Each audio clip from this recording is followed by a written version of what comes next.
Chapter 225. The forest surrounding the Sunrise sect was large, thick, and archaic. Its canopy was ruled by monstrous linden, purple cottonwood, and gigantic chestnut.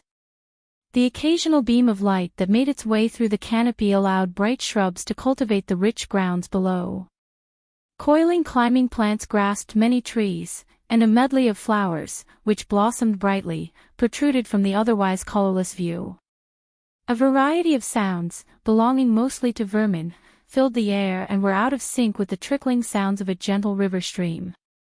Hiding within the thick forest, Connors was watching at a construction site a few hundred meters away. He was wearing full white clothes to blend in with the snow in the forest. At the construction site, he could see several black uniformed disciples helping the construction workers. Just by looking at the construction site and the tons of wood, marble stones, and glasses they were bringing in, he could tell they were building not just a house but a huge mansion. The dwarf engineering was a dead giveaway, showing the intricate design of the mansion. "Where are you, Ghost?" Connors mumbled. It has been a month since he was allocated more resources to gather more information about Ghost. Considering Ghost disappeared using a teleportation scroll a month ago, he couldn't follow him. Therefore, he was surveying the sect and his underlings were surveying Ghost's restaurant in River Town. Whoosh! A shadow brought extra darkness to the forest as Connors looked upwards to see Ghost's pet dragon hovering over the sky before flying towards the construction site. This was the third time he had seen the dragon, yet it always freaked him out regardless of its body-strengthening cultivation level. It wasn't a full-grown dragon yet. The dragon was almost 3 m long, almost the size of a full-grown horse. Bright scarlet-red eyes sat well within the dragon's rounded, scaled skull, which gave the creature a frightening-looking appearance. The dragon had crimson-red shiny scales that made the dragon look more majestic and noble. 2 small crystal growths sat atop its head, just above its thin, curved ears. Its nose was short and had 2 wide, slitted nostrils, and there were crystal growths on its chin. Several razor-sharp teeth poked out from the side of its mouth and gave a preview of the terror hiding inside. A wide neck ran down from its head and into a slender body. The top was covered in wide scales and a row of small tendrils runs down its spine. The dragon's belly was covered in radiant gray scales and shinier than the rest of its body. 4 slender limbs carried its body and allowed the creature to stand sturdy and elegantly. The most iconic feature of the dragon was its colossal wings that grew starting from just above its shoulders and ended at the end of its shoulder blades. The wings were bladed in structure, the skin of the wings seems to glow as if made from the fire itself, and armor-like scales grow on top of the wings' primary bones. Its graceful tail ended in a sharp, arrowhead-shaped tip and was covered in the same scarlet-red scales as its body. "How's the work going?" The dragon's voice sent a chill running through Connor's spine, yet at the same time, it kindled his hunting spirit. He wanted to hunt down this creature and put its head on his wall. It would definitely increase his status among the other Guardian trainees in Operation Dawn. When Connor received Ghost as his target from Peyton, he was beyond excited because unlike Lucifer or any other targets on the list, Ghost seemed to be the most overrated yet easiest one in his eyes. The only drawback was Ghost's teleportation. Now, Peyton allocated more resources and a team of dedicated teleportation experts working on a rune that would track Ghost's activity even after he teleports. If he could gather enough evidence to neutralize Ghost, this would catapult his career through the roof. His family spent millions of gold coins to help his cultivation, otherwise, he wouldn't have reached the core formation stage at just 27 years old. If he could become a full-fledged Guardian, he could earn what they spent in just a couple of years. As any Guardian, his life would be spending nights with countless beauties as well as attending balls organized by various noble families. Whoosh! The dragon flapped its wings, taking off from the ground. The heat radiated from its body melted the snow where it was standing a moment before. Connors quickly hid behind a chestnut tree. It was not the time for him to hunt this creature. Connors continued to watch the construction site as well as the female disciples who were bringing hot beverages to the workers through a rune-placed monocular. Crick! Suddenly, in his interest in checking out the female disciples, he ignored the sound coming from behind. "Hey!" Connors almost dropped the monocular as his body jerked when he heard the voice. He immediately turned back to see a golden-haired youngster staring back at him. On the ground, Connors saw a basket full of chestnuts as the golden-haired youngster unsheathed his sword. Jack. Connors knew almost every single known associate of Ghost. So, he naturally recognized the golden-haired youngster as Jack, one of the most loyal lackeys of Ghost. "What are you doing here?" Jack saw spell scrolls, weird pieces of equipment lying around the white-clothed man. Jack couldn't see his face through the mask, yet his fully covered face only increased Jack's suspicion. "Calm down." Connor let out a burst of arch energy showing his cultivation level. "Who are you and what are you doing here?" Jack shouted at Connors fearlessly. The image of Gaia and Ghost in his heart gave him the courage to face a core formation intruder. Connors was slightly surprised to see the fearless expression on Jack's face as he slowly stepped towards Jack. "You sick bastard, are you spying on us?" Jack took a step forward. "Yes," Connors calmly said. "Surrender peacefully," Jack threatened Connors. Unlike Michael or Gaia, Jack never had real-world battle experience. If he had, he would have called for help instead of asking Connors to surrender. "If you come with me peacefully, I'll ask Sister Elia to go easy on you." "Ha ha ha." Connors burst into laughter after hearing Jack's words. Jack creased his brows. Until now he didn't think to call for others. His devotion towards Gaia and Ghost gave him blind courage. "Elia, the body-refining bitch of Ghost." Connors laughed, thinking that Jack threatened him by mentioning Elia, Ghost's girlfriend, instead of using Ghost's name. "How dare you!" Jack lost his cool when he heard Connors call Elia a bitch. Although Gaia would constantly slap him around, he always thought of her as his big sister. Every time he got into trouble, she would beat him silly but always got him out of the trouble at the end. Jack respected and loved Ghost as his brother, but he worshipped Elia because compared to Ghost, he spent more time with Elia. Even when all of his friends were against him for loving Nyla, Elia supported him, saying he should listen to his heart rather than to others. She was his big sister he never had. Jack leaped at Connors, raising his sword. He tried to use what he learned from Ghost in sword mastery. Void Step. Connors cast the spell as Jack saw him vanish into thin air. The very next moment after he saw the intruder vanish, he felt a sharp pain in his chest. "Polch." Jack coughed a mouthful of warm blood. He looked down to see a sharp dagger sticking out of his chest. Jack tried to take out a healing potion from his ring, but before he could access the ring, he felt another excruciating sharp pain in his chest. Jack's body lost the strength to stand straight as he stumbled down on the ground. He crawled through the snow towards a tree. Connors appeared beside Jack before kicking Jack in the gut. The kick sent Jack flying into a tree. He coughed up more blood as his vision began to blur. He barely saw the white-masked figure squatting in front of him. "Sister Elia." Cough, cough, will. "Polch." Jack wanted to scream in pain, but all he heard was a chuckle from the masked figure. Placing his hand on Jack's shoulder, Connors slowly thrust his dagger deeper into Jack's heart. "Come forth, you." Cough. The words barely escaped Jack's mouth. It was too late for Jack to realize that he should have called for help. Even in his last moments, he believed his sister Elia would come out of nowhere and save him. He refused to believe that he was dying. The snow below him turned red from the blood coming out of his wounds. "You were in the wrong place at the wrong time," Connors said, removing Jack's bloody hand from his chest. In his last moments, Jack felt the embroidered symbol on the masked figure's chest.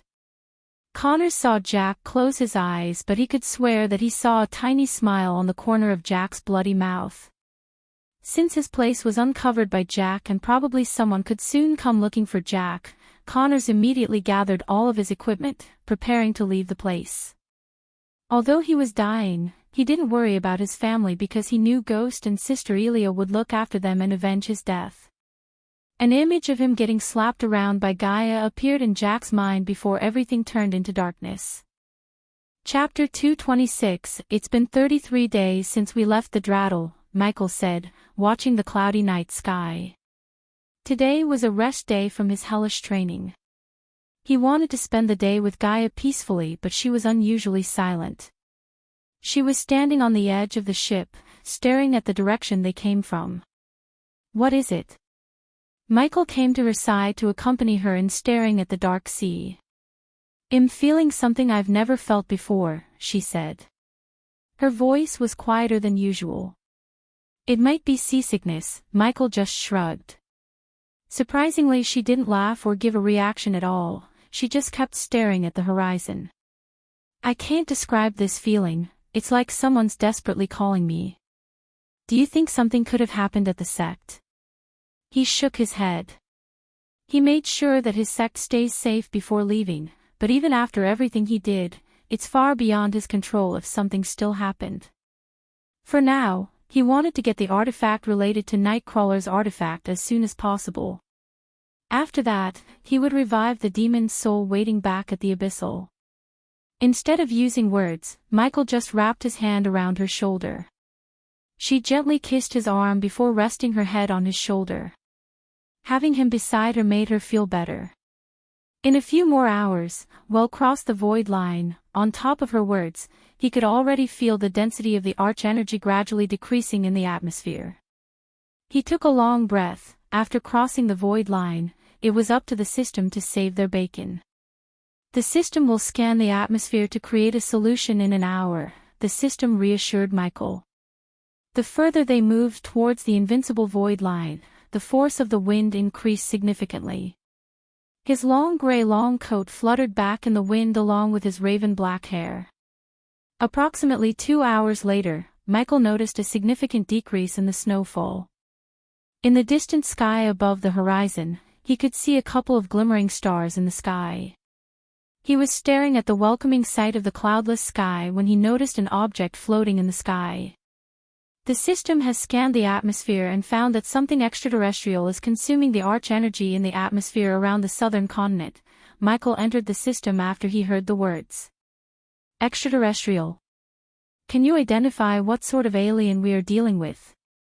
System's level is too low, he sighed, except the system's next words shocked him even more, but the system recommends not to go search for the extraterrestrial being, at least the host is an immortal. I thought I'm the only alien in this world, but it seems I was wrong. What about the solution? If it's consuming all the arch-energy? His voice trailed off. Although the extraterrestrial being is consuming the arch-energy in the atmosphere, it's not void of arch-energy. No cultivator or a magical beat could use the tiny amount of arch-energy in the atmosphere, but you can, he finished the system's words, yes.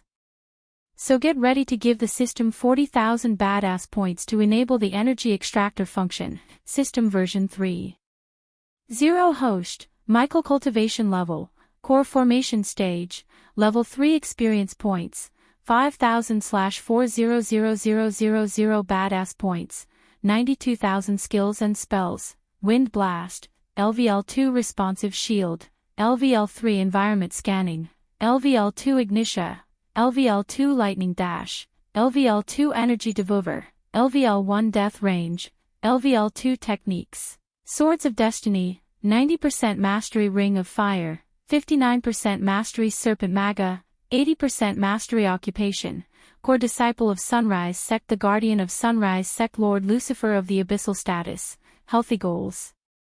Control the world, rebuild the order of death, utility function, banker, LVL3, ratio, 1,000 gold coins, 10 badass points, runic teleportation wealth, 11 million gold special trait, 5-star alchemist, 3-star inventor subordinates, Gaia, warrior, loyalty level 100%. Raylene, 5-star chef, loyalty level 98%. Arya, assassin, loyalty level 29%, base of operation, sunrise sect, the abyssal, 40,000. Geez, he sighed in his mind before asking more about this function. So if I pay what you ask and enable the function, can I use my full cultivation power in the southern continent? No. You will be able to use your cultivation power 3 hours a day. Your chosen subordinate can use their cultivation power for 2 hours a day. You know what? I'm not even surprised. He knew there must be a catch when it comes to systems offers. Despite the time limit restriction, he had no other choice than enabling the function for 40,000 badass points. Stop pondering too much, host. It's not like you have any choice, the system snickered. I have to stop upgrading, you sound more and more like an asshole, Michael said in an irritated voice after he heard the system's words filled with arrogance. The system did not reply as it remained silent until he asked another question. So the function is upgradable or not? The next upgrade will let the host use your cultivation power for 5 hours and subordinates can use it for 4 hours, but you're too poor. Get me 200,000 badass points and then we'll talk. The system sounded more like Gaia.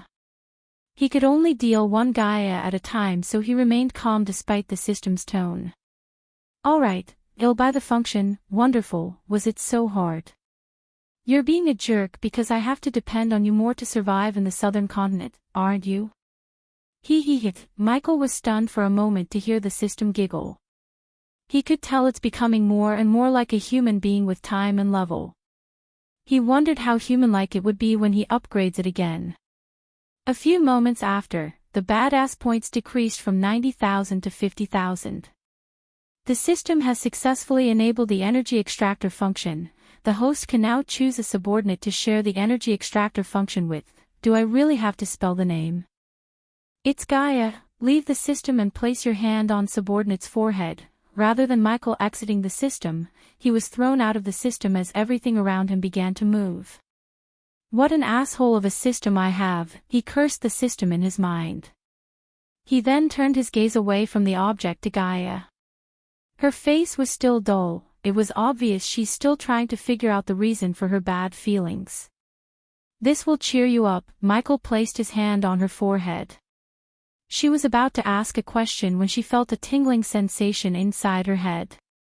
Along with the tingling sensation, she was able to sense arch-energy in the atmosphere as she was back on the northern continents. What? She let out a quick bark of laughter in shock. Her mouth kept opening and closing. How? I can use my cultivation power for 3 hours a day and you can use it for 2 hours. When Michael thought about it, the 3-hour time was not less but rather it was enough. By using spells, no one in the southern continent would be his match. Hence, there wouldn't be a need for using arch-energy for 3 hours. He just had to find a way to travel without flying because flying was the only thing that could require him to use arch-energy for more than 3 hours. We are gonna rule the southern continent. As Michael guessed, this made Gaia forget about the bad feeling and made her bounce in joy. He couldn't help smiling looking at her laugh. We still have to deal with the utmost caution, Gaia. What we are about to do will get every major power including the top heads of the Guardian Guild. They might not come looking for us in the southern continent as it would be equal to suicide. They will use every bit of their resources to watch our every step. Can't we just conquer the whole southern continent 3 hours a day? She rubbed her hands together. Her eyes sparkled regardless of Michael's statement. We will conquer the southern continent, but I won't rush it. I don't think we can rule an entire continent just because we can use our cultivation power. As a princess, you know more about ruling than me. Yeah, you're right. She took a deep breath, controlling her excitement. It's not that simple. Let's just do what we always do first. Recon, he nodded. Why wage a war on a kingdom when you can just control its rulers? Said Michael with an evil grin. Michael wanted to be the shadow ruler of the southern continent by controlling every senate. According to Arya, in most of the kingdoms in the southern continent, the kingdom was ruled by the Senate instead of a king or a queen. The Senate was composed of 10 senators and 2 consuls who were elected by the senators. The 2 consuls had the most power in the Senate. They had control of the army and the treasury, the 2 of the most important bureaus. Arya also mentioned that only nobles could vote and stand as senator candidates. The more he heard about the southern continent, the more it felt like ancient Rome. The arena and the gladiators were already a dead giveaway, yet everything he heard from Arya strengthened his assumption. Ere ye be. We Avenue crossed the void line. For your information, they suddenly heard the voice of Captain Lars. They turned back to see him walking towards them along with a group of his crew. In Lars' eyes, Michael saw a tinge of pity. Gaia didn't look his eyes but the cutlass in his hand. She creased her brows. What do you plan to do with that cutlass in your hand, Captain? Lars didn't answer Gaia but looked at the distant sky as everyone saw a gigantic eagle soaring through the sky towards them. The eagle carried a steel cage that had just enough space for 2 people. Lars, my friend, suddenly a voice reverberated from the sky. Chapter 227. Michael looked up to see the eagle slowly descending from the sky. The steel cage was on top of the lower part of the eagle's body while 2 grown men were riding the eagle by standing above its shoulder. The 2 men were in their mid-30s and wearing a gold-embroidered toga. They reminded Michael of the ancient Roman noblemen. These 2 men weren't radiating zero amount of arch-energy, but the amount was negligible. If they tried to walk through a defense array, they would definitely trigger the array. However, they would be considered as the weakest of the commoners back on the northern continent. Yet here they rode the eagle with a domineering attitude. Caw. The eagle let out a loud ear-piercing cry. It sounded like a raven somehow rather than an eagle. Thud. It landed on the ship, shaking the ship for a few seconds. The eagle then turned its head to stare at Michael and Gaia menacingly. The one wearing a toga with a purple line stepped onto the ship first, while the one wearing a white toga with red lines carried a medium-sized chest before placing the chest before Lars. Lars signaled the greasy blonde crew member who welcomed Gaia and Michael to the ship when they first onboard Stryker. Until now, the 2 noblemen wearing toga did not even look at Michael or Gaia. Trent licked his lips walking towards the medium-sized chest. His skinny hand slightly trembled approaching the chest. When he opened the chest, his face brightened up due to the glistening gold and gemstones inside the chest. Even Michael's eyes sparkled looking at the rubies, diamonds, gold bricks, and various colors of gemstones shining inside the chest. 3 million, as we agreed. The one wearing the toga with purple lines smiled at Lars. The crew behind Lars were looking at the chest full of goodies like starving dogs staring at the barbecue. Michael folded his arms, leaning back on the ship's foresail wooden beam. Gaia saw his face, totally calm and cool like nothing's going on here. Only his eyes were occasionally gawking at the chest full of goodies. Okay guys, what's the plan here? Finally, Michael opened his mouth after Trent closed the chest. Why don't you 2 piggies save us the trouble and get yourselves into the cage? The one with the red line toga waved off at them without even looking at them in the eyes. However, the one with the purple line toga who also had a bald head turned his gaze at Gaia. His blue eyes scanned Gaia from her head to toe. I heard cultivating women are way better than our southern ladies, but it seems like I heard wrong. He shook his head disappointingly. That was a big mistake, Michael mumbled as he could already feel a cold killing intent. It wasn't much about what he said but the way he said it. She hated being compared to other girls and he just compared her with northern ladies, a big fucking mistake. Yet, she remained silent. You're the man, Trent shouted at them. Michael saw no fear in Trent's eyes, the fear he saw when he first met him. One didn't need a genius to figure out that the reason for Trent and every crew member's newfound courage is that Michael and Gaia lost their ability to cast spells. We be sellin' ye daft dumb, Trent laughed along with his crew members. We can see that. The calm look on his face began to disturb Lars. After exchanging pleasantries with Lars, the one wearing red lines toga turned his gaze towards Michael and Gaia. Don't make me drag you into the cage, piggies. The scar running across his face made his warning even more menacing. Michael was still dazed thinking why these southerners look like Romans of the ancient time back on Earth. He was making connections in his head that he failed to notice the crew members including taking their cutlasses out of their sheaths. You should know that even without the arch energy, we can fuck you up, Gaia cracked her knuckles. Most of the cultivators spend their time cultivating or practicing spell casting, or if they had any specialization like Michael, they would use the time to improve their skills. Most of them wouldn't come to the southern continent, therefore, they didn't have to think about what they would do without arch-energy. Besides, 99% of the fighting styles required arch-energy, so their combat skills wouldn't be useless in the southern continent. However, Serpent Maga was not one of those fighting styles. Only 4 people in the world could use Serpent Maga: Gaia, Gaia's father, Zanali, and Michael. Among them, with the help of the system's mentor function, he was perfecting the fighting style to unlock its maximum deadliness. After 30 days of training, he was at the point where he could survive a fight with Gaia for more than 5 minutes, taking less beating from her and landing several blows to her. The girl got teeth. I will look forward to opening her up, Michael was surprised. There was no lust in his eyes but something evil. He had seen this evil before. It was the same look a notorious mad scientist who tried to find a cure for a brain tumor back on Earth. The scientist's cause was noble, except he was kidnapping people and doing all kinds of horrible experiments on them until he kidnapped a wealthy person's daughter and ended up getting assassinated by Michael himself. This tog-wearing man had the same look in his eyes as the mad scientist once had.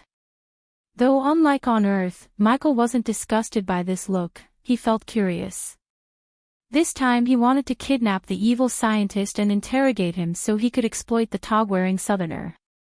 Boom! Polch! Polch! Just when Michael was about to really use his Serpent Maga on these poor crew members, the 2 Roman-looking guys exploded into a bloody mist. It took them a few seconds to realize what just happened. Pirates! Captain Lars screamed as Michael turned back to see a huge ship leaping out of the water like a whale. Seeing the ship that emerged from the underwater, Michael took a few steps backward in fear. He had seen this ship before, the Flying Dutchman. The ship floating a few hundred meters away from him looked very similar to the Flying Dutchman in the Pirates of the Caribbean movies. Boom! Boom! Boom! 3 loud booming sounds reverberated the calm sea. The Eagle was still in shock, but before it could even react, the iron cannonballs fired by the pirate ship turned the Eagle into the 3rd red mist of the day. It's the Silent Reaper! Lars screamed again, rushing to the rudder. Michael and Gaia leaped out of the place where they were standing to avoid being hit by the cannonballs. Boom! Boom! Boom! Get the cannons ready to fire! Lars shouted, "Oh my God, oh my God, oh my God, God saves us, please God, I don't want to die." The crew members were running around scared to death while avoiding the cannonballs and exploding wooden structures. "Do you see that ship?" Michael had to shout to overcome the sound of cannonballs exploding. "Yeah, it's hard to miss," Gaia replied. They still didn't use arch-energy to save time. They were hiding behind the mainsail wood beam looking at the pirate ship that resembled the Flying Dutchman. The crew members and Lars forgot about them after their clients exploded into a bloody mist. "Wait here!" Michael shouted, "Where are, fuck?" Before she could ask, she saw him running towards the chest rolling on the deck. Lars was turning the ship to avoid getting hit by the Silent Reaper as everything loose on the deck began to roll around. The hull and the seawater clashed to produce waves that soaked everyone and everything wet on the deck. One could doubt that whether it was the seawater or they actually got themselves into a storm, as the booming sound was similar to thunderclaps and the light produced by the cannons in the Silent Reaper resembled flashes of lightning. "Don't!" Trent saw Michael's intention to steal the chest. He came yelling at Michael with a cutlass in his hand. The other crew members were busy with keeping the ship afloat as well as cannons ready to fire once they turned the ship sidewards to the Silent Reaper. Despite the ship shaking violently, Michael swiftly turned his body away from the trajectory of Trent's cutlass.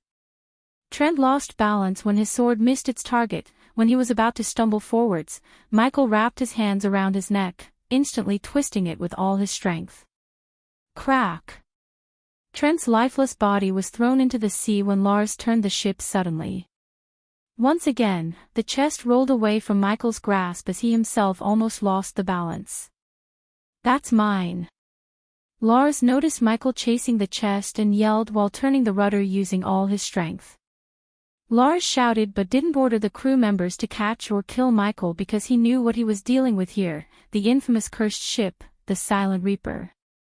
He never expected he would run into this particular pirate ship on the day that he was supposed to make one last trade before retiring. Suddenly, they heard an unearthly humming sound as the Silent Reaper stopped firing. "It's going to dive again," some of the crew shouted. Chapter 228. Michael was completely stunned to see a gigantic ship like the Silent Reaper diving in and out of the water like a huge whale. He couldn't help but wonder how the pirates on the Silent Reaper survived the dive without getting thrown into the sea. The resemblance to the Flying Dutchman, the overwhelming fear on Lars' crew members' faces, the way Lars himself trying to get away from the Silent Reaper showed Michael that there's something airy about the ship. However, his full focus was on the chest that contained 3 million worth of goodies for now. As the god himself was bringing down his wrath on them, a ferocious storm surrounded them. In the distance, Michael could vaguely see a dark, devastating tornado coming in their direction. A naval fight in the middle of a storm was not how he expected to spend this day. "It's diving!" Lars screamed, his voice contained nothing but fear. It made Lars completely ignore Michael, who was chasing around the chest full of his retirement fund. "What the fuck?" On the other end of the ship, Gaia was holding a wooden pole to steady herself when she saw the Silent Reaper slowly sinking into the water. What kind of ship could jump in and out of the sea? She thought. "Captain, get us away from that ghost ship." The momentarily pause of not getting attacked by the Silent Reaper made the crew members take a breath. They shouted at Lars to save them. "God yeah!" The moment the ship stopped violently shaking, Michael grabbed the chest. "Stop him. That's ours." Boom. Just when some of the crew members were shouting at Michael for grabbing the chest, another loud booming sound reverberated the sea. The ship began to vibrate as soon the vibration turned into violent shakes. Hush. The next moment, the Silent Reaper jumped out of the sea just a couple of meters away from them. The seawater displaced by the Silent Reaper drenched and even threw some of the crew members out of the ship. The Silent Reaper cast a huge dark shadow over the striker. Due to its enormous size, the striker looked so weak and tiny in front of it. The figurehead of a Reaper holding a scythe looked down on everyone on the striker as they all lost their courage to fight. In this close, they all knew the Silent Reaper could fire some of its front cannons to completely destroy them without even giving them a chance to escape.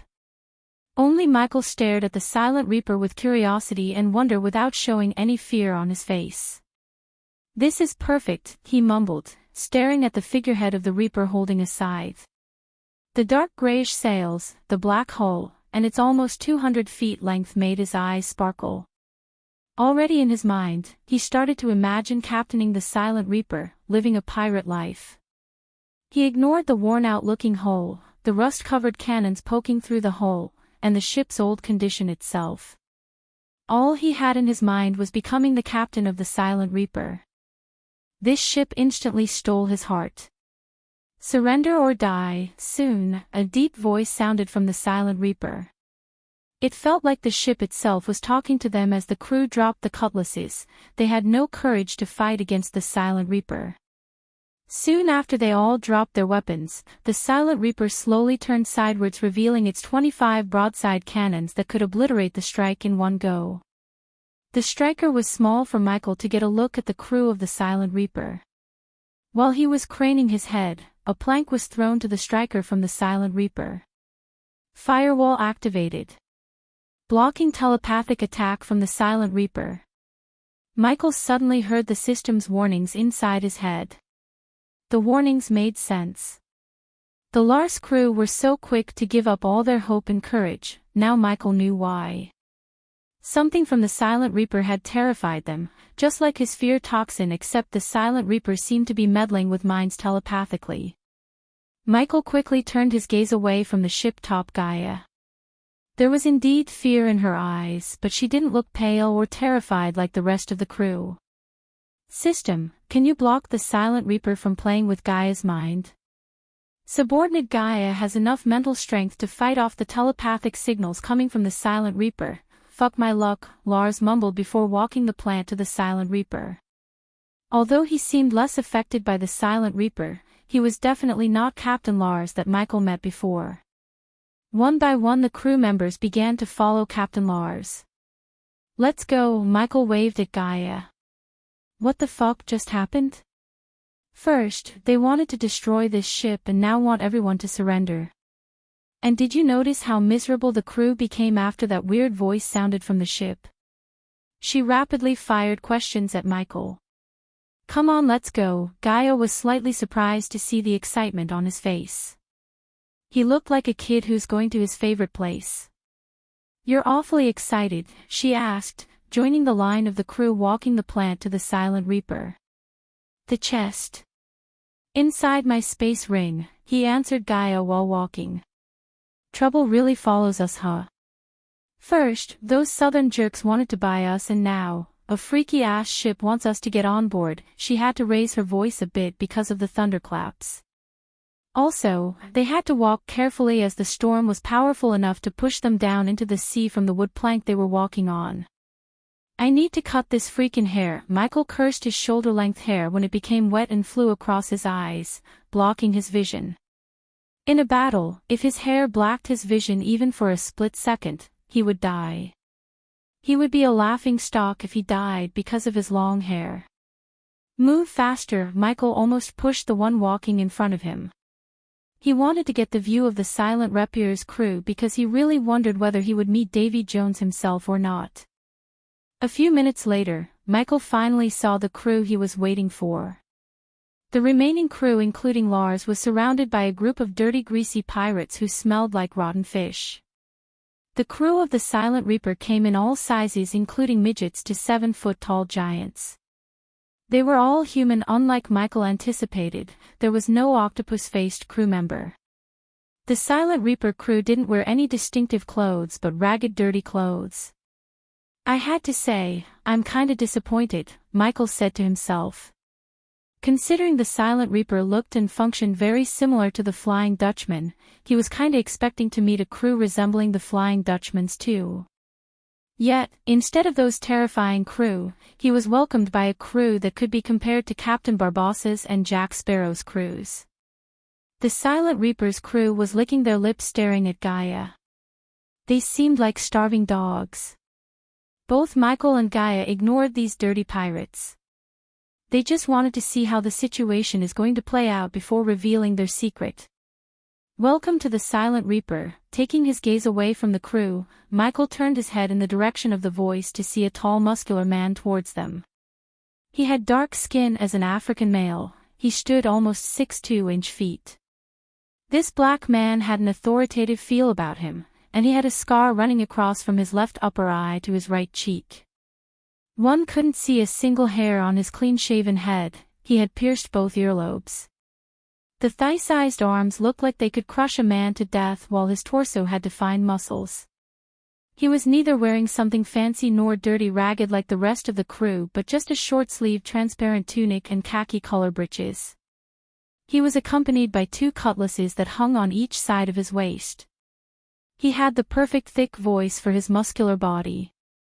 His dark eyes scanned everyone on board for a few seconds before they landed on Gaia and Michael. What do ye pirates want? Lars interrupted the man's gaze by stepping forward after mustering all his courage to do so. Look ere Cap, a fearless one, a bald man standing only 4 feet, laughed at Lars. Soon, the rest of the Silent Reaper crew cackled. What can ye offer, Captain Lars the striker? The black man asked with an amusing smile on his face. 3 million worth o' pillage. In exchange for me and me crew's lives. Lars turned his head to look at Michael, who was standing among his crew. Michael smiled. He didn't think Lars actually noticed the chest taken by him. Following Lars' words, every pair of eyes on the ship fell on Michael and Gaia. Interest in offer and interest in people, the black man said. Ye took a lass on board, no wonder ye ended to the sky in our sight. The short man had a surprised look on his face. Ye don't take a lass on board, they be bad luck, another one of the crew members exclaimed. This one had a bald head, a greasy beard, and teeth that were so dirty that it would make even an aged dentist raise his brows. The black man signaled his men to let Michael and Gaia come forward. No one steals from me. Just when he was walking past Lars, he said in a husky voice. Hi readers of Ranobes and other sites, if you are wondering why there was no update for some time, it's because I was tested a COVID positive. I had to take bed rest. Always check Webnovel for my announcements as I explained about my condition and update schedule in Webnovel. However, now I'm 90% recovered thanks to everyone's wishes. I'll start updating regularly as I used to. Again, I'm sorry for not letting you all know about everything earlier. Chapter 229. While the Silent Reaper was engaged in a battle with the Striker, Gibson was snoring regardless of the loud cannon exploding sounds on his tiny little bed that barely had enough space to support his whole body. One could see a couple of empty rum bottles on his hairy chest. His once first body now turned flabby, fat covered most of his muscles. A particularly notable feature was his missing limb. He lost his right leg when he was serving under Her Majesty many years ago. At that time, he wouldn't even have imagined a pirate life, yet here he is, sleeping in a pirate ship. Chap! He slapped his own cheek in sleep to find a peanut stuck in his bushy sideburns. The empty rum bottle on his chest reflected a round face with a softly shaped jaw, a straight nose, and two sleepy brown eyes. His medium-length hair was all over the place as some of the strands were running into his mouth. Boom! Boom! Boom! What now? Finally Gibson couldn't take any more of violent shakes or the loud booming sound. He picked his body from the bed before fitting the wooden leg to substitute his lack of right leg.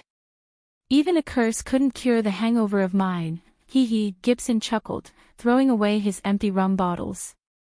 He then picked a small leather drinking pouch. Thank God, he smiled seeing that there's still some rum left in the pouch. Polch. On top of his hangover, the shaking ship made walking in a straight line pain in the butt.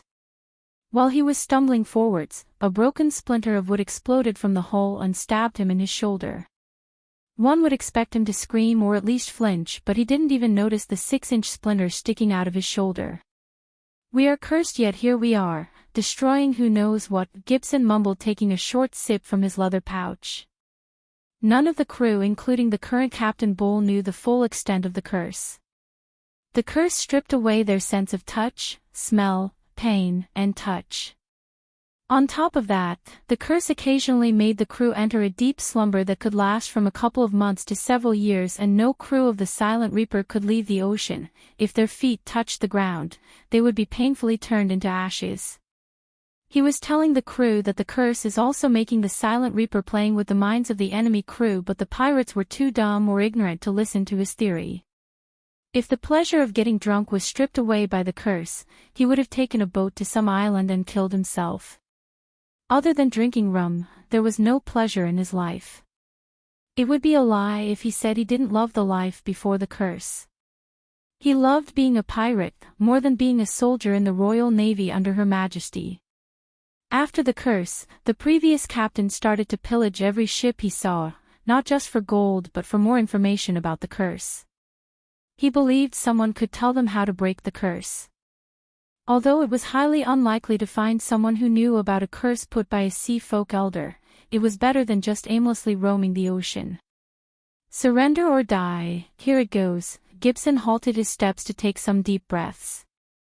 After this, he wouldn't have time to take a breath because he would be busy interrogating the hostages. Just because he was a soldier before pirates, the pirates gave him the job of interrogating. Somehow they failed to understand the fact that he was a navigator on a Royal Navy ship. For the pirates, everyone on a Royal Navy ship was a soldier. Pick yourself up, Gibson, Gibson said to himself before taking a long sip of rum. Stumbling through the bunk beds of his fellow pirates, he finally reached the stairs leading to the upper deck. Walking the stairs wasn't as easy as once it was for him when he had 2 human legs. Now the wooden leg made even the simplest thing like climbing the stairs a pain. 20 more to go, Gibson, only 20 more. He looked up at the 20 steps in front of him and sighed. 19, 18, eventually, after 15 whole minutes of heavy breaths and long sips of rum, he finally made it to the upper deck. Gibson saw Captain Bull staring at a young man who seemed very out of place to Gibson. The young man looked cleaner than everyone else. He wore a long gray coat and black breeches. After many years, Gibson saw a clean guy. The young man had the perfect jawline and features that would make any girl's heart beat faster. He was so handsome that he would make every prince Gibson had met pale in comparison. Even with his long coat, Gibson could see the muscles hiding within. His eyes were so focused on the youngster that he failed to notice the girl standing among the hostages. Despite being surrounded by pirates, Gibson saw no fear on the young man's face, he saw only amusement. Right on time, Gibbs, yeah, ye be welcome to the 7 seas, oh livin' Gibbs, you 3 sheets to the wind bastard, it's time ye woke to the sky, ye old fuck. Gibson ignored his crew members' shouts as he saw the young man turn his sharp gaze towards him. Gibson felt like the sea devil himself staring straight into his soul. There was something in the young man's gaze. Hey, race my counter-offer, Captain Bull, Gibson heard the young man speak. Agree to serve under me or I will kill everyone here. The young man paused for a second before continuing, one by one until you accept. Everyone including Gibson was stunned. He was surrounded by 60 pirates and one monstrous-looking Captain Bull. Ha ha ha ha, it took the pirates a couple of seconds before bursting into laughter. Even normally serious Captain Bull chuckled in amusement after the young man's words. Not only the crew but some of the less affected hostages had a smirk on their faces. Now that there ye have a comedian and 3 million worth o' pillage, can ye let us go? After the laughter died down, Lars opened his mouth. Because of Lars' strong mental power, he was far less affected by the Silent Reaper than the rest of his crew. Captain Bull, however, didn't answer Lars, he just stared at the young man. Gibson limped to the side to lean on a wall to see what's going to happen. Somehow he had a feeling that this young man was not kidding around. You want to be the captain? Bull asked as Gibson saw the young man nodded. Ye hear that, lads, you want to be the captain o' our cursed Silent Reaper. Stop wasting my time, Bull. Fall in line along with your crew or I'll kill you first to make a statement. Ahahaha, you'll kill me? Bull laughed while the rest of the pirates stared at the young man with cold killing intent in their eyes. Alright, I'll let ye try. Bull took out his 2 cutlasses. The crew quickly cleared the center of the stage for Captain Bull to kill the young man. Give him a sword, Bull said to the short man, but he saw the young man shake his head walking towards the center of the deck. Every pirate and hostage on the ship stared at Michael like he was the stupidest person they had ever met. By comparing their body alone they could tell that Bull could snap the young man in half. If he had taken the weapon, he would have at least had a fighting chance, but now, he seemed like dead meat in their eyes. No need, the young man stood a few meters away from Captain Bull without a weapon in his hand. What is he doing? Gibson asked himself, looking at the young man. Are you gonna stand there all day? Bull was provoked by his words and the careless look on his face. He clenched his 2 cutlasses tightly to leap at the young man. The pirates and the hostages were expecting a gory beatdown when they saw the young man calmly raise his hand. Zzzzrrrr. Boom. The next moment, they were stunned beyond words to see a thick bolt of golden lightning shoot out of the young man's hand. In a blink of an eye, the lightning bolt went straight through Captain Bull's head as his head exploded into a red mist. He cast spell. Gibson's body went rigid while many people lost control over their bladders. They were scared shitless. For a long couple of seconds, they just stared at the headless body of Bull wandering around on the deck without uttering a word or moving a muscle. It wasn't a long fight with fancy moves. In fact, the fight didn't even last for more than a couple of seconds. From Bull raising his cutlasses to his head exploring happened so quickly. What shocked everyone more than Captain Bull's death was the lightning bolt shot out from his hand. They wanted to find another explanation except they simply couldn't. How did he cast a spell inside the void line? This was the question that ran inside the minds of many. Captain. C.A.P. Words barely escaped from some of the loyal pirates. It had been a long time since the pirates felt fear. While they were about to raise their cutlasses, Gibson heard the young man spoke again. I can break your curse. Chapter 230. With one swift jump, Michael landed on the wooden edge before the ship's rudder. He balanced himself like a professional rope walker. The very next moment, Gibson saw another figure landing on the edge just beside the young man. The girl's black hair beautifully fluttered in the wind while the flashes of lightning revealed her perfect hourglass structure to every single one of them. The girl made the pirates even more terrified because the pirates think that if a girl comes on board a ship, it's bad luck for all of them. They were still in shock when Gibson saw the young man started talking. You may address me Lord Lucifer and her as Dark Queen. The name Dark Queen somewhat felt weird, yet the reason Michael chose the name was that it would be more suitable and badass in the future when he actually has an army of soldiers under his command. Besides, after he marries her, she would become his official queen, the Dark Queen. I know it'll be hard, but anyone who intercepts my speech will die like your Captain Bull, Michael said after sending another bolt of lightning near Bull's bleeding headless corpse. You've all seen a glimpse of what I can do to anyone who stands against me. Now I'll tell you what I can do to those who stand behind me. Gibson's hangover disappeared after he saw what happened to Bull, and now giving his full focus to the young man. I can make you rich and powerful like you've never even imagined. Michael flicked his wrist as the chest he stole from Lars appeared on the deck below him. The light radiated from the goodies inside the chest brightened up the faces of the pirates. This is just a glimpse. I also know what you desperately need now is not pillage but a way to break the curse. What he just said got the interest of the pirates more than the shining chest did. As long as you agree to serve me, you won't be bothered by the curse. Michael reached his hand out at the pirates as a hot wave of air brushed past them.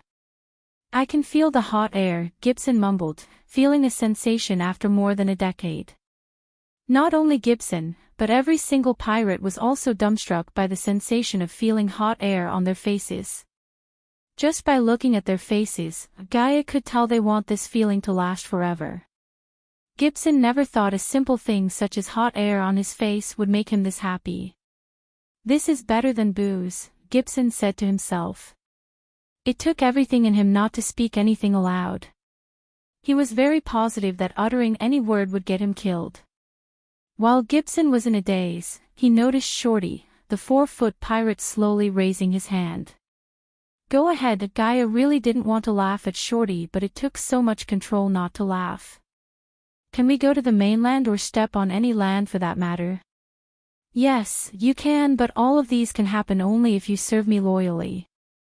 I don't have any place for disloyal crew on my ship. Gibson saw a couple of pirates grin.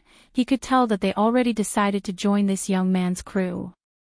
If it was for their captain before Bull, they would have hesitated to jump the crew or even fought the young man for attacking their captain because he had won all their loyalty, including Gibson's.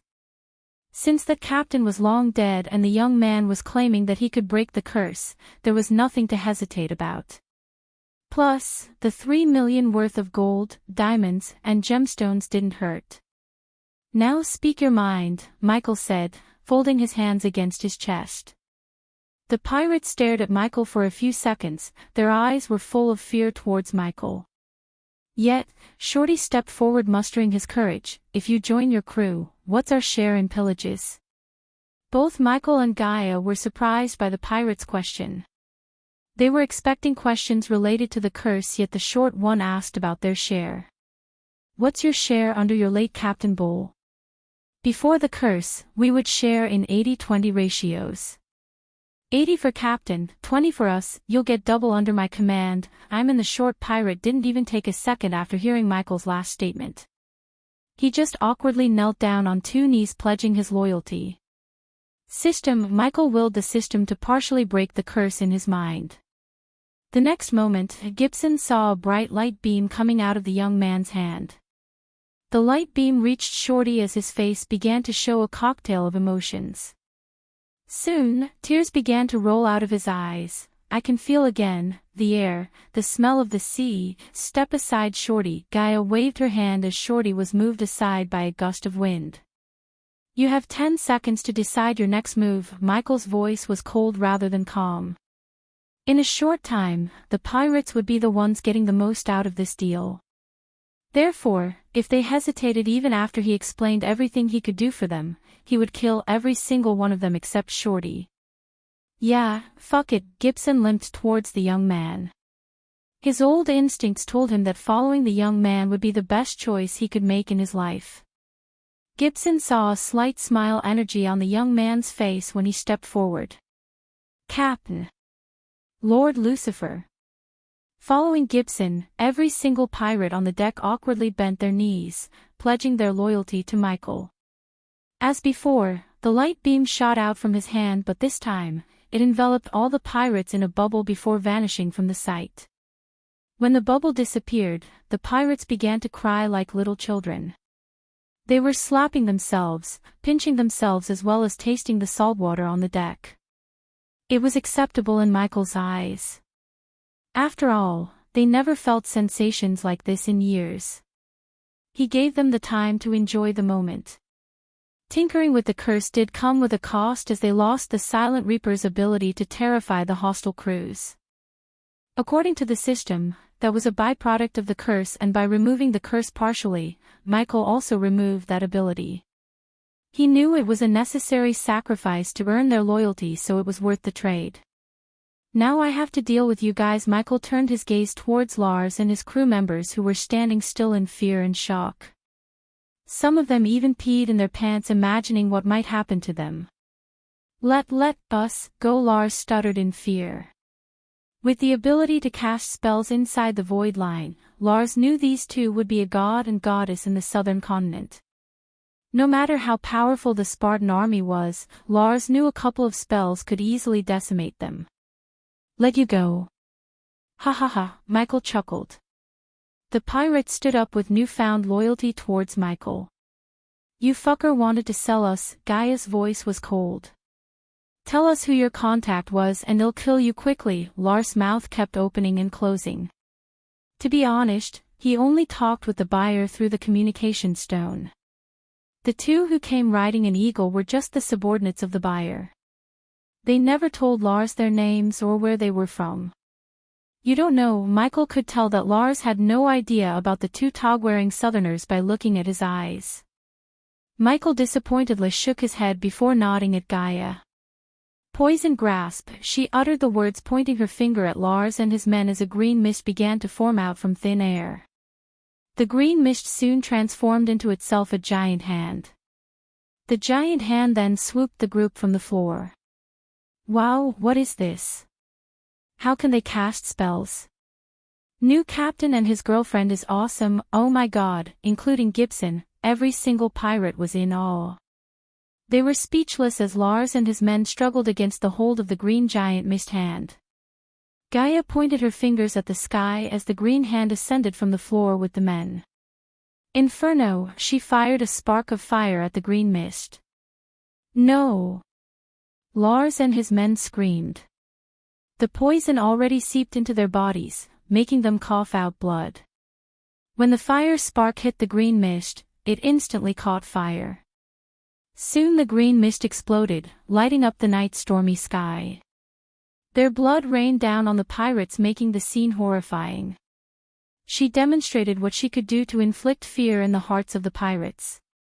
Michael just stared at the sky where the group exploded.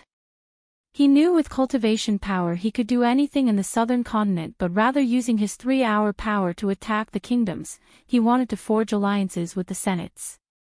Controlling the Senate from the shadows seemed to be the best way to go. I had a fever when I wrote this chapter, so please forgive me if you see any typos or errors. I barely got myself up to write.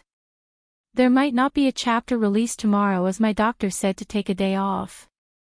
Chapter 231, Where Am I? Michael opened his eyes to be welcomed by a blood-red sky. He was floating in the air, but no matter how hard he tried to wiggle his body, he was unable to. System, he called out for the system, yet there was no response. He couldn't feel the system in his soul anymore. Am I dreaming? He took a deep breath, calming his mind. The last thing he remembers was kissing Gaia goodnight. Boom! Suddenly an ear-piercing vibration reverberated the blood-red sky. Along with the vibrations, he was able to regain control over his body. Still floating in the middle of the sky, he looked around to see nothing but barren land filled with dark smoke. There were no life signs, the sky was blood-red, the atmosphere was dark and gloomy. He felt like he stepped into a post-apocalyptic world. While he was staring at his surroundings, he saw a woman and two little children. They looked exhausted beyond words as the woman seemed to be walking using her last bit of strength. The two children in her hand barely had any flesh, they were just skin and bones. As he was watching them, they stumbled down on the ground. He tried to move his body but he couldn't. The very next moment, the scenery in front of him changed. After the scenery changed, he wasn't floating in the sky above a barren land. On the contrary, he was floating in a place that seemed to be a city. The sky was still blood-red, and although he could see humans walking down on the streets, they weren't much better than the woman he saw earlier. They were all extremely skinny, in their eyes, there was no life. They seemed like zombies who had no desire to live anymore. Looking from above, these people resemble ants as they were obediently walking in a straight line. After staring at the people for a while, he looked at all the buildings which seemed to be made of red cement. When he looked closer, he saw glimmering runes on the buildings. The more he observed the place, the more he doubted that this was just a dream. He was about to call the system again when he noticed a couple of people walking in the line drop dead in a blink of an eye. He expected the people to react to the people before them dropping dead, yet they walked past the dead bodies as nothing happened. Michael was unable to find a logical explanation for everything he had seen in this weird place. Surprisingly, Michael saw hooded figures covered in blue robes descending from the sky. "Hey!" he shouted at them, yet they didn't seem to hear or notice Michael. The hooded figures landed beside the dead bodies. 2005 dead today so far. Yesterday I had burned 4,000 bodies. Their words made Michael frown. "This doesn't seem very dreamy to me," he mumbled. The two hooded figures then waved their hands as crimson-red flames engulfed the dead bodies on the ground. The scenery changed again as now he was floating in the sky above a large circular stage. The stage was occupied by more hooded figures he saw before, children of various ages and more skinny people. Except for the hooded figures, the others were chained and brought to their knees. "Stealing is forbidden and it's a crime punishable by death." Michael turned his head towards the voice's direction to see a hooded figure holding a long scythe.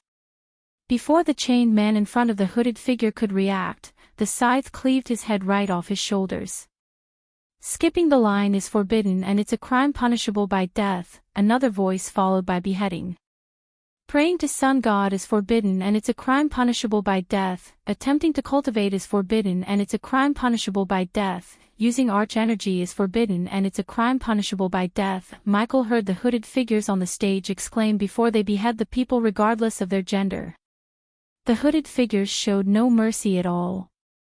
Some crimes like stealing and skipping the line were hardly punishable by death, yet the hooded figures cleaved their heads off for these pitiful crimes. The scenery changed again and again and again. One time, he saw a lifeless airy forest, the other time, he saw people fight like animals for a water puddle. He also saw a 7-foot hooded figure drop a nuke in a city. Michael lost count of the sceneries he saw. After everything he had seen, he was sure this world had already turned into hell if it's not already the actual hell and the hooded figures were the demons. The real question was why and how is he seeing all this? Suddenly everything around him turned dark as someone switched off the lights around him. This is what's going to happen if you fail to conquer this world, Michael. Suddenly a gentle soothing voice reverberated in the dark space. Who are you? And where am I? What you've seen is the Elon continent in 400 years from your current time. The voice didn't answer Michael's first question but answered the latter. The future. Michael was stunned as the voice continued. The events you saw are just some glimpses of the result of your failure, the voice said. Although Michael wanted to stay calm and think rationally, what was happening to him was beyond rational. You have the ultimate power in your hand. Use it to reshape the world before the world is engulfed by the evil. By ultimate power, he felt like the voice was talking about the system. The thought of innocents dying in your war to conquer this world is holding you back from achieving your true potential and reaching your goals. After everything I showed you, it's time for you to shed all your hesitations. Be the dark god you meant to be. After the voice spoke these words, the scenery once again changed. Human, are you all right? Michael was standing straight up on his bed, sweating bullets. He turned to see Gaia's concerned face. You were having nightmares, she said, gently wiping the sweat off his face with her nightgown. Instead of telling what just happened, Michael entered the system interface to question it. System, are you aware of what happened to me now? What are you talking about? Surprisingly, the system seemed to have zero clues. Something just took me 400 years into the future and it also knew about you. What? The system sounded completely shocked. The system cannot search the host's mind. Something's preventing me, he heard the system after a few moments of silence. What else is the voice mentioned? The system asked. Michael sighed before telling everything that happened from the beginning. Since even the system didn't have any idea about what happened to him, he had to discuss this with the system to find some real answers or explanations. It can't be one of the Omegas. When the fuck are you going to tell me about the Omegas in you? Not yet, host. You're not even strong enough to face the Guardians, let alone Omegas. If what you told me is true, it is true. He gritted his teeth as the system continued. You have to focus on taking over this world as it seems to be the crucial step in your journey towards godhood. Are you telling me that I'm a god in the making? Don't get cocky, host. The future is not something set in stone. Anything can change the future. For now, we have to focus on your goals. The system then kicked him out to the real world without a warning. Fuck, he cursed in his mind as Gaia was still wiping off the sweat on his face.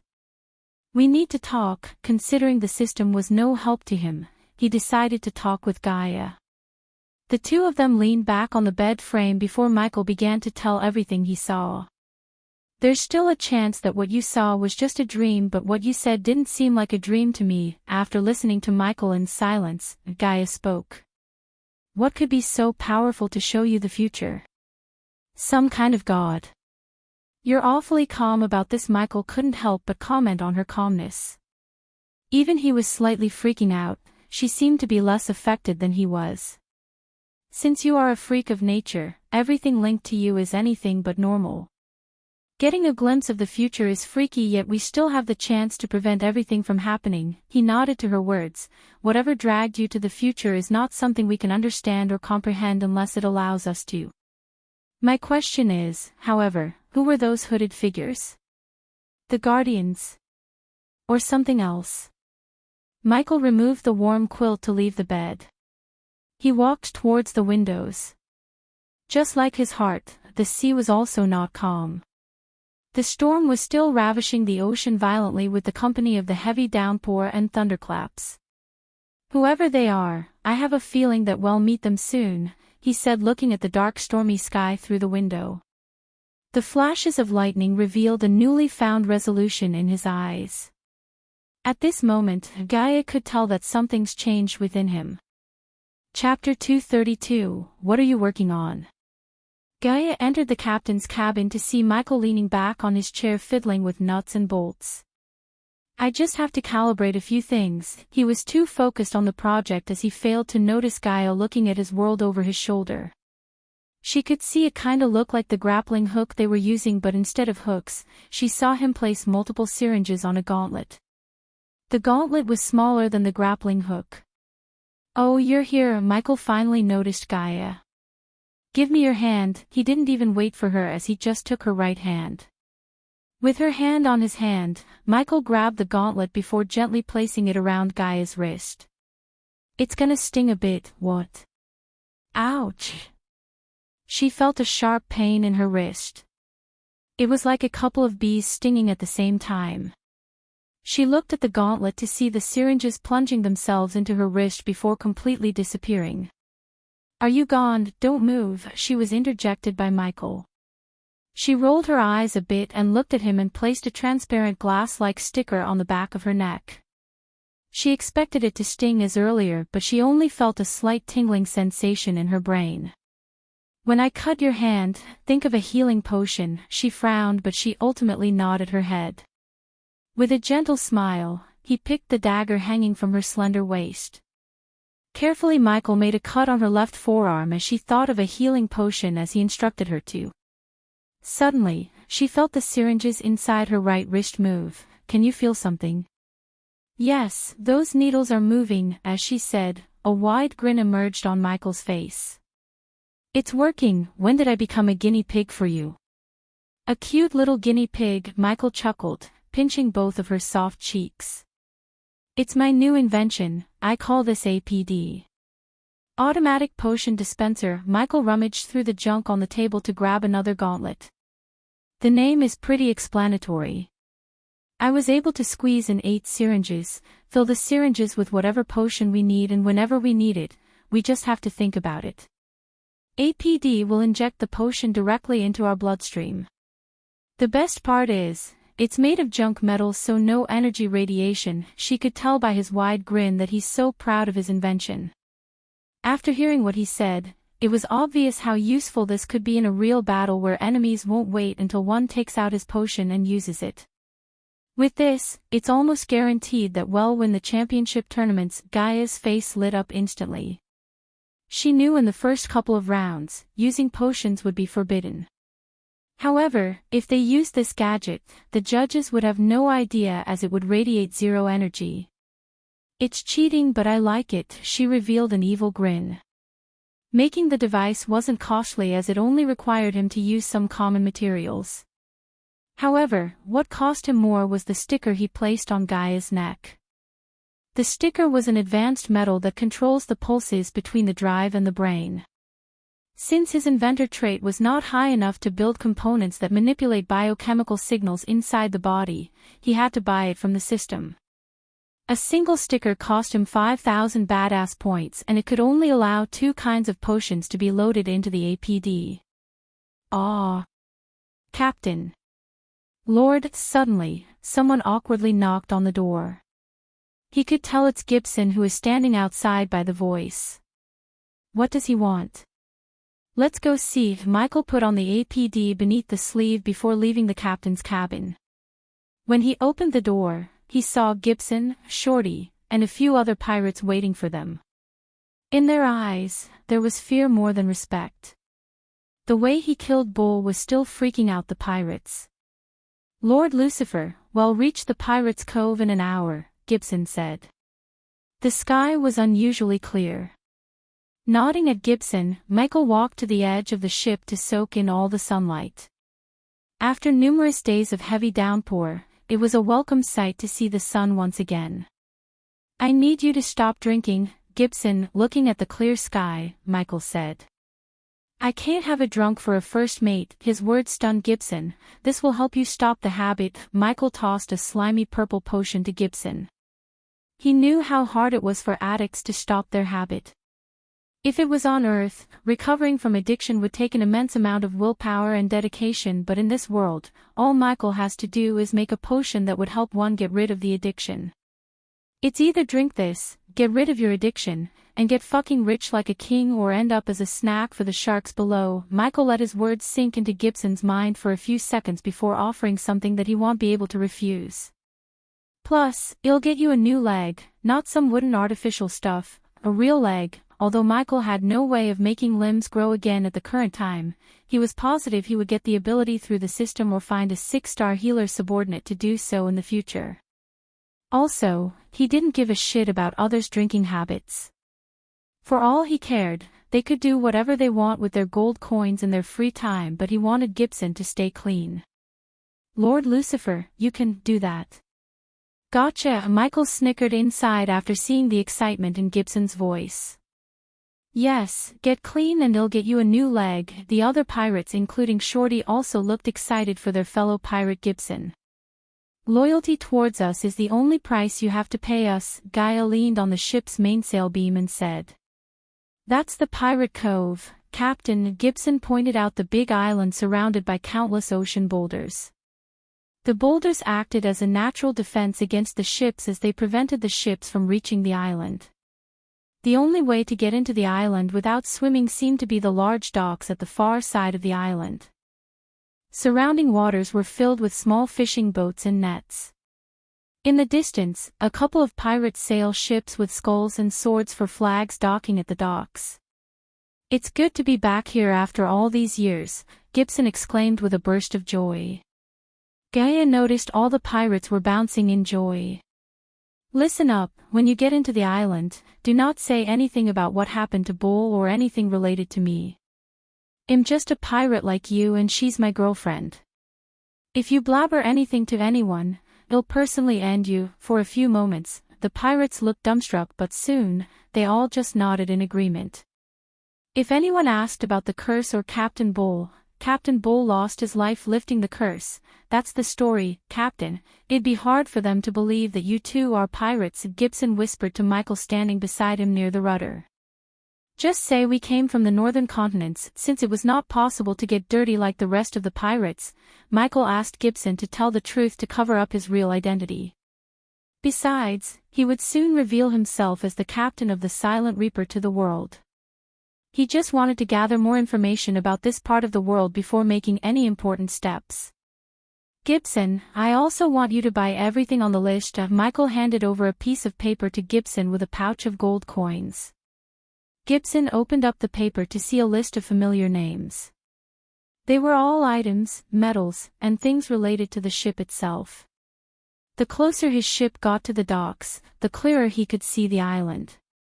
The Pirate Cove was a tropical island with various wooded buildings and occasional watchtowers. Trees such as palm and coconut added a certain charm to the island. What made the island more beautiful was the colorful coral reefs. They were like nature's carpet welcoming them into the island. The TV shows and movies didn't do justice to the beauty of Pirate Cove in Michael's view. This is gonna be fun. The Silent Reaper slowly made its way to the docks under the shocked gazes of little children who were standing on the shore. Its black eerie look gave chills to many citizens of the Pirate Cove. Just by looking at all those fresh fishes caught by the net, Gaia's stomach started to scream for some grilled fish. I assume you're all headed to a tavern. Of course, Captain. Sorry, how do we call you now? Shorty seemed like he cannot wait to step on the shore and get drunk to his throat. For now, I'm David and she's Eli. See you at the Burning Candle. David, Eli. Shorty don't wait for the ship to get docked but jumped into the water outside. The other pirates were slightly afraid of stepping onto the shore, yet Shorty decided to rush towards the shore with no worries. He's excited. Gaia chuckled seeing the little guy swimming like a shark chasing him behind. Get yourself a bath and meet me at the tavern, Michael said to Gibson before leaving him behind. Gibson took a sniff of his shirt and realized the urgency of a bath and a set of new clothes. Chapter 233. After leaving the Silent Reaper at the docks, Michael and Gaia wandered through the sandy roads of Pirate Cove. Everywhere Michael turned, he could see tropical trees, buildings made of nothing but wood, broken fishing boards that were being used to shelter drunken pirates, and little children playing pirates. The island was pretty lively. I am Captain Redbeard, bow before me. If you're Captain Redbeard, I'd be Captain Tanasha. Did you see the scary ship at the docks? It's the Silent Reaper, my grandpa told me stories about it. Who's the captain? While Michael and Gaia were roaming the island, he heard children and grown men gossip about the Silent Reaper.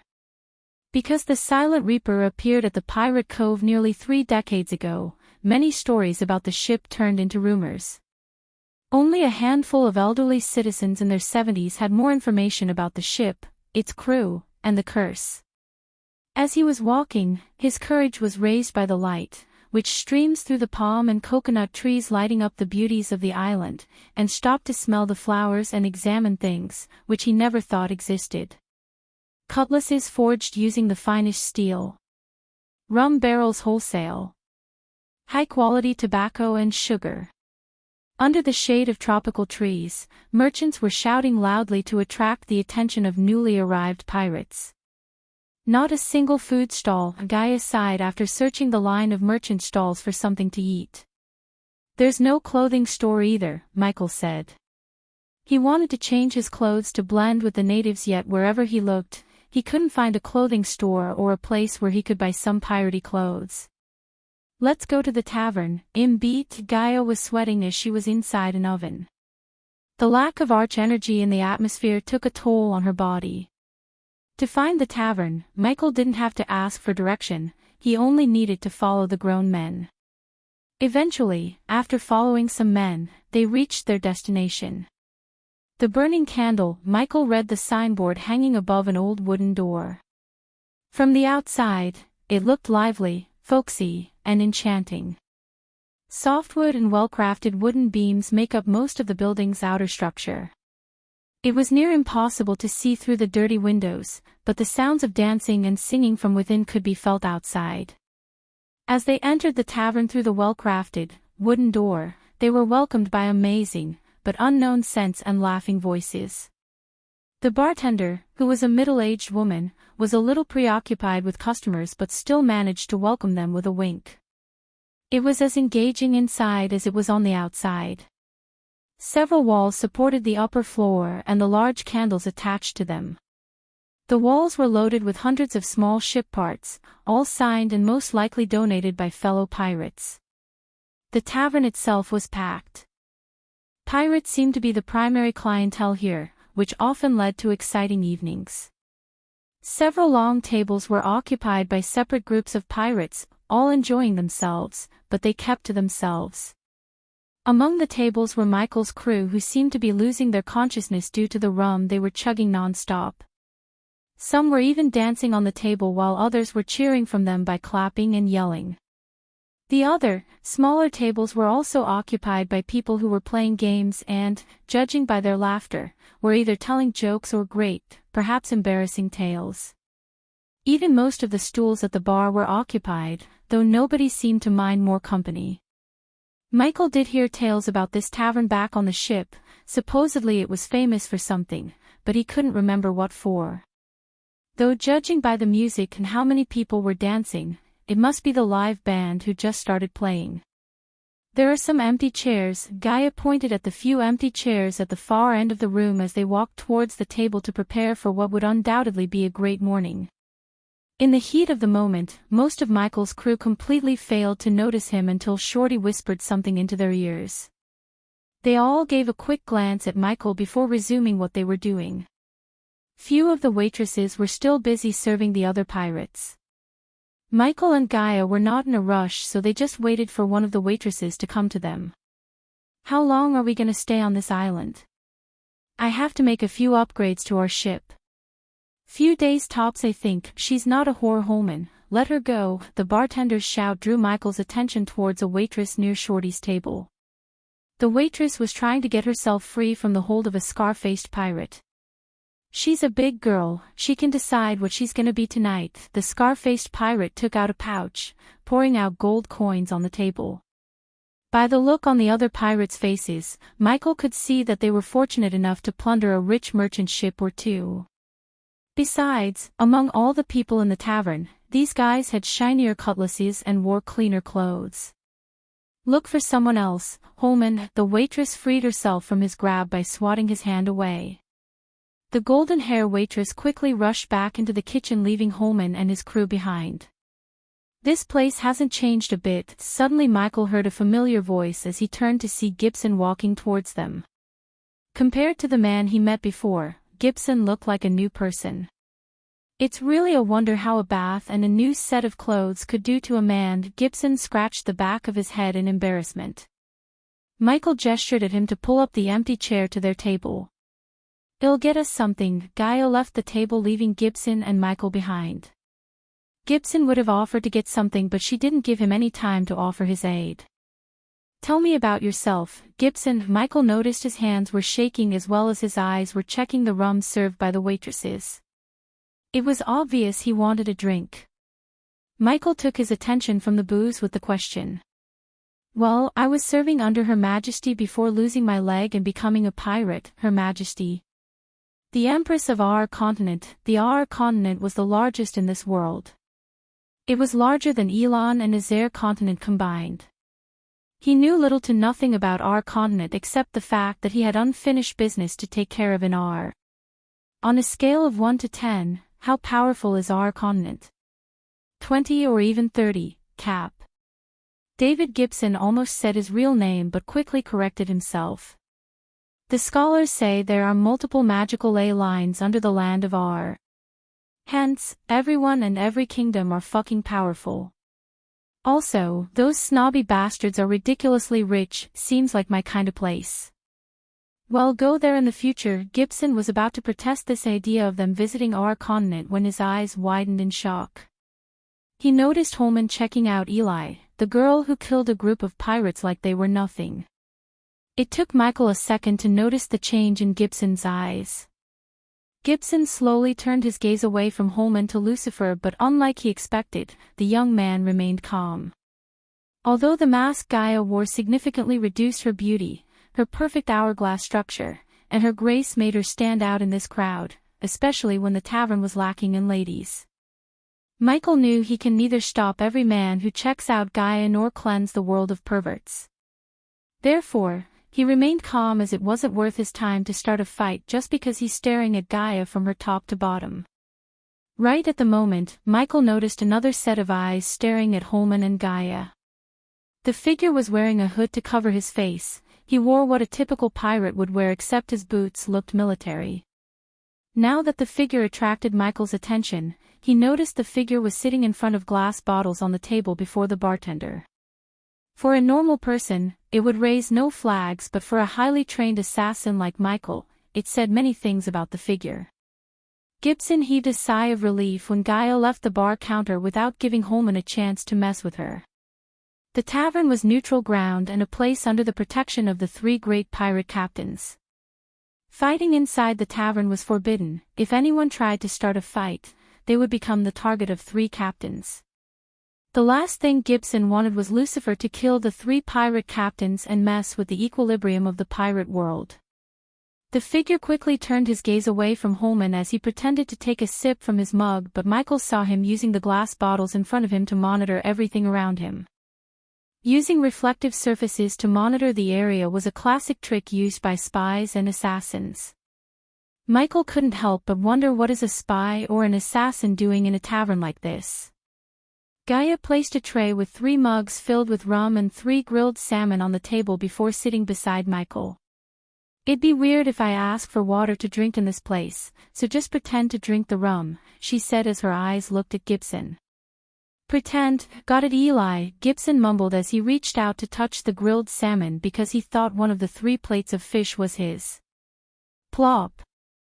When his hand were about to touch the fish, he was swatted away by Gaia. Don't even think about it, Gibson saw Lucifer chuckle while Eli began to dig into the grilled fishes.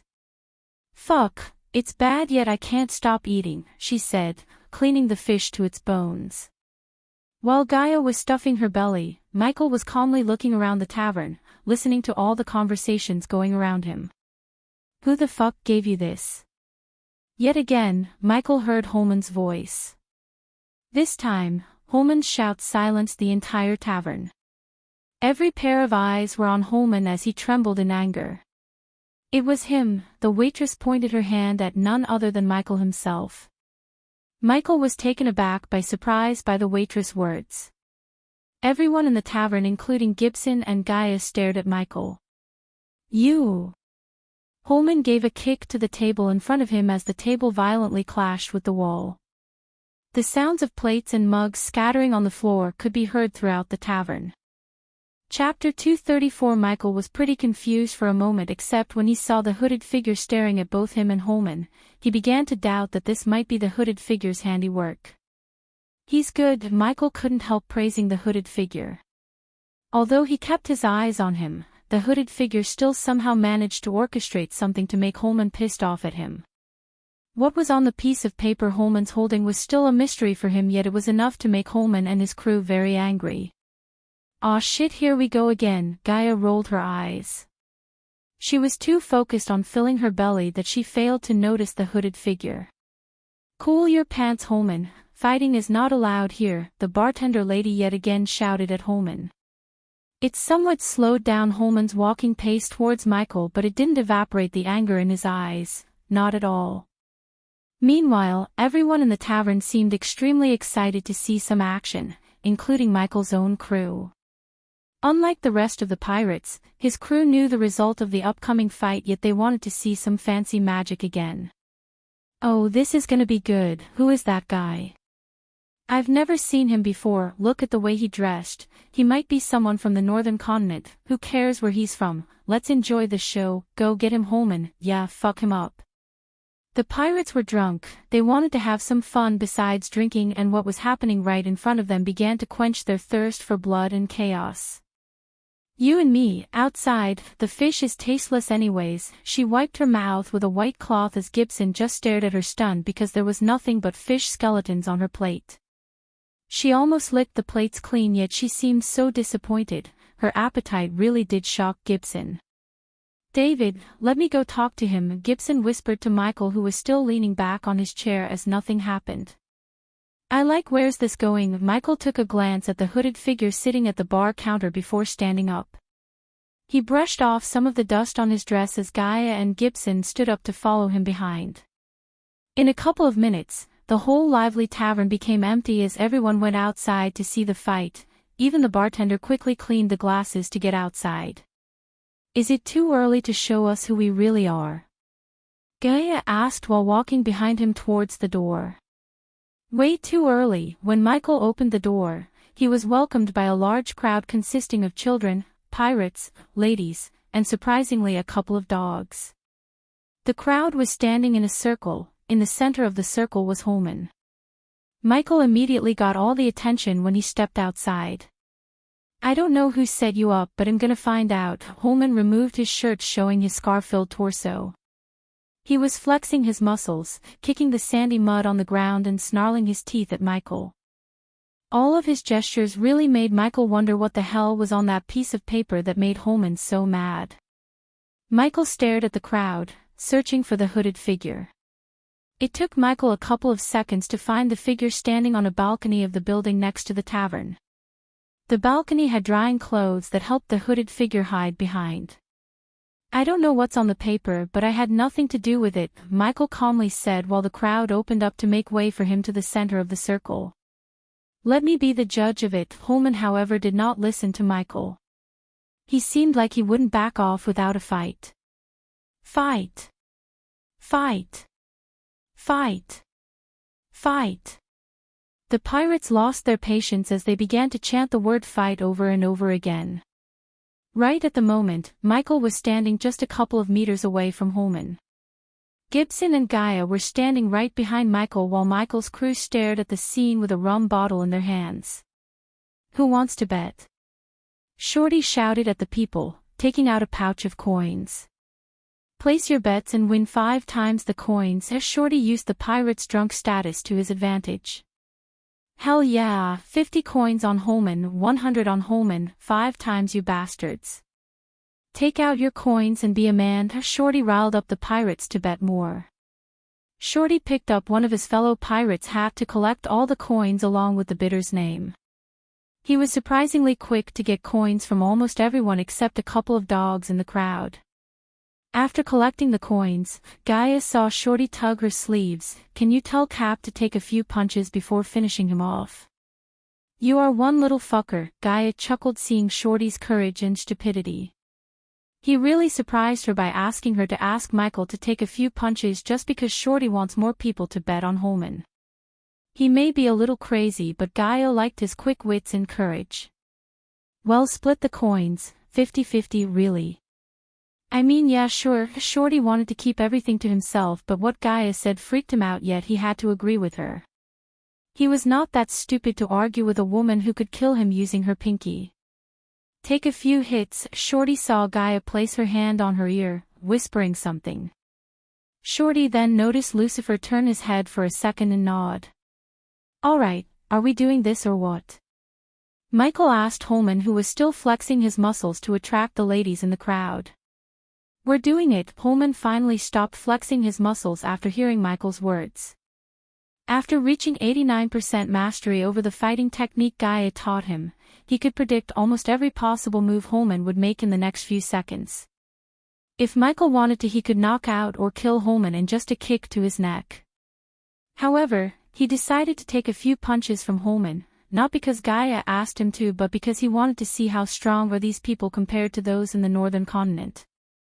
Since they were unable to use arch energy or any kind of energy, he wanted to see if they were blessed with some other powers such as strong bodies.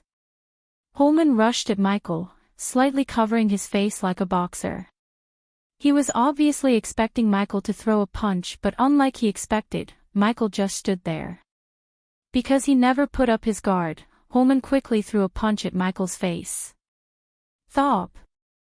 The very moment Holman's fist connected with Michael's face, it produced a thopping sound as the force of the punch pushed back Michael several steps backward. At the same time, the APD kicked in, injecting the healing potion into his bloodstream. Michael was stunned by the punch. It felt like someone hitting him with a sledgehammer using all their might. The force behind the punch gave Michael a piece of valuable information. The Southerners definitely blessed with more raw power compared to the people of northern continents. This meant that although they lacked the ability to cultivate, they were not as vulnerable as Michael thought. In other words, Holman had the strength of a body refining stage cultivator. The pain he felt quickly disappeared thanks to the APD, yet a small trickle of blood flowed out of the corner of his lips. Michael spat the blood as a small smile emerged on his face. Who taught you to throw a punch? Your grandma. Oh, the crowd laughed, which made Holman more furious as he rushed at Michael again to close the gap between them. Thop! Thop! This time Holman punched Michael in the jaw with his right hand and landed a blow to his left rib cage using his left hand. Yet again, Michael felt an excruciating pain for a second before the APD injected the healing potion into his bloodstream. I'll bet 200 more on Holman, 400 on Holman. The return has gone up, 10 times the coins, people, 10 times. Shorty kept shouting while the pirate stupidly fell for his trick. Soon, they started to pour out the gold coins excitedly. Meanwhile, Michael continued to take a few punches to fully comprehend the extent of Holman's raw strength and stamina. Why aren't you going down? Holman couldn't believe he was smiling even after receiving his punches. He definitely felt the youngster's rib broken by one of his punches, yet he showed no expression of pain on his face. I'll now show you how to throw a punch. Michael cracked his knuckles. However, before taking a step towards Holman, he turned back to throw a glance at the hooded figure standing on the balcony. Holman rushed at him again to finish him off while he was staring at somewhere else. As Holman threw the punch aiming straight at Michael's nose, he swiftly evaded the fist. The next second, Michael uppercut him in the jaw using just enough force to knock him out. Considering he gauged Holman's strength, he put enough arch energy to give him the power to knock him down. Thop! Ooh, what the? The moment Michael's fist met Holman's jaw, he was immediately knocked out by the force. His body hit the sand, producing a thud sound as the onlookers were made speechless. Get up! Hey! Gibson and the crew were yet again stunned by his display of strength. They kinda expected him to use some magic spells, but they never imagined him to knock Holman out in a single punch. That's how you throw a punch, ding. Congratulations to the host for successfully being a badass. The reward is 300 badass points, ding. Congratulations to the host for successfully being a badass. The reward is 500 badass points, ding. Congratulations to the host for successfully being a badass. The reward is 300 badass points, ding. Congratulations to the host for successfully being a badass. The reward is 600 badass points, sweet, Michael grinned. When he killed Captain Lars and his men, he never received experience points. Considering they were not cultivators, it didn't surprise him, he was only kinda disappointed. However, now after receiving almost 3,000 badass points just by knocking out Holman, he began to feel the excitement rising inside him. Chapter 235, Is He Dead? It can't be. Hey, get your ass up, fuck me, I just placed 500 coins on him, my coins. Stand up. The pirates began to splash whatever booze was in their hand on Holman's unconscious body, except no matter what they threw at Holman, he wasn't waking up. Get him. Suddenly, one of Holman's friends yelled orders at the others, pointing his finger at Michael. There were a total of 7 men in their early 30s who rushed at Michael to avenge Holman. See, keep your mouth shut. Just when Gibson was about to call him captain and ruin their disguises, Gaia elbowed Gibson in the ribcage to shut him up. She then quickly gave a glance at the rest of the crew to stay still. 6 of Holman's friends surrounded Michael while one knelt down to check on Holman. 7 versus 1, the odds are against you boys, said Michael calmly. Pfft, you stupid. We're gonna mop the floor with you, let's teach him a lesson. Holman's friends taunted Michael. Considering they were pretty drunk, they seemed to forget how he knocked out their friend Holman with a single punch. Just looking at their footwork and hand movements told him that they don't know any special fighting technique. Let's do this. Michael just raised his finger to call them up as 2 of Holman's friends rushed at him from the front while one moved from Michael's behind. The distance between the 2 coming from the front was approximately 4 meters while the one trying to attack him from behind was only 2 meters. Therefore, he had to deal with the closest one before dealing with the others. When a fist came closer to him, he just stepped forward and then sideways as the guy lost his balance due to missing the punch. Before he could stumble down, Michael kicked his right knee, instantly breaking it. Ah! He screamed in agony, dropping to the ground. However, he did not give the guy any time as Michael grabbed his neck before sending a knee to the side of the guy's face, knocking him out instantly. Plus, one could hear a jaw-breaking sound when Michael's knee hit his face. After dropping one guy to the ground, the 2 who were rushing at him from the front halted their steps in shock because everything happened so fast as many weren't even completely sure of what just happened. Although the 2 halted their steps, Michael did not stop as he dashed at him as fast as he could without using any arch energy. Even without lightning dash, the training he underwent made him extremely agile, strong, and fast. The booze slowed down the 2 guys' reflection speed. Wasting no time, he elbowed one guy on the side of his face. The jaw was separated by the elbow as he went down without a scream. The very next moment, he twisted his body, swinging his right leg. The side whip kick instantly knocked the other guy, producing a short thud sound. At this time, the rest of Holman's friends began to rush at Michael from his front, left and right. With a swift kick to the gut, he sent the guy coming from the front stumbling back. Then he twisted his body, sending a fist into the guy's face. Michael felt his knuckles breaking the guy's nose. The blood splashed across the ice as well as stained Michael's fist. The last guy suddenly started to walk backward in fear because he was the last one standing. The one who was checking on Holman already dragged Holman out of the way from the fight. Even after being shaken violently, Holman still did not recover his consciousness. I told you the odds are against you, Michael said, kicking the guy who he sent stumbling backward with a kick to the gut before, finally knocking him out. Thop! You come here, the last guy screamed at the one who was pretending to check on Holman. One could see that the guy was freaked out seeing his friends getting knocked out one by one. This time, Michael did not rush at him but just picked up a half-drunk rum bottle from the ground. The crowd was stunned at the scene as they now stared at Michael like he was some kind of freak. They watched Michael walk towards the last guy with the bottle in his hand. You. The guy mumbled as he tried to unsheath his cutlass. Michael grabbed the guy's hand stopping him from reaching his sword. Next time, run away, crack. Michael smashed the bottle in the guy's head with enough force to knock him down. Out of the 7 men, 6 were knocked out. He turned his gaze towards the last man who was on the ground beside Holman. Tell your friends, this ends right here. If they try anything silly, that'd be the last thing they do. After warning the guy, he just turned around, walking towards Gaia and Gibson. Put this in your ear. He placed an earpiece in Gibson's hand, whispering to put it into his ear. Among the chaos, no one noticed the little exchange between Michael and Gibson. The onlookers were too focused on losing their money to Shorty. After Michael left the area, Shorty did not linger around as he knew the pirates would rob him blind if he stayed. Shorty gathered his crew before running behind Gibson. After the fight, Michael and Gaia walked into a dark alley near the tavern.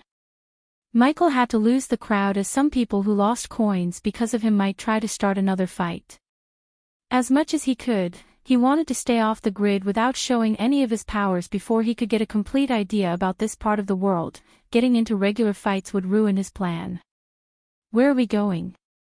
Gaia asked. The place was dark, nothing but trash to accompany them in the alley. The tall buildings on either side prevented much of the sunlight from lighting the alley, hence the darkness. You're gonna come down or keep following us? Michael stopped walking and shouted, looking at the top of the wooden building beside him. Gaia was confused, but she soon saw movements up on the roof. Just a few seconds after Michael's shout, the hooded figure leaped down from the top of the building and landed in front of them comfortably. Who the fuck is he? Gaia asked Michael while he just stood there calmly, waiting for the hooded figure to start speaking. You made me. The hooded figure spoke with a thick accent. He was standing at least 6 feet 5 inches with enough muscles to compete in a bodybuilding competition back on Earth. Yet he seemed so agile. I noticed. It'd be nice if you tell me why did you choose me and what do you want? Call it a gut feeling. In putting up together a team and after what I saw, I'd say my gut feeling was right. It was you who set up that Holman guy, wasn't it? Gaia connected the dots as the hooded figure's silence confirmed her theory. Team for doing what? A simple retrieval. There are risks, but you'll 3 million in gold before and 3 million after the job's done, 6 million for a simple retrieving. I'm interested. He didn't believe someone would pay 6 million for a simple retrieving job. However, he wanted to learn more about this part of the world and its people.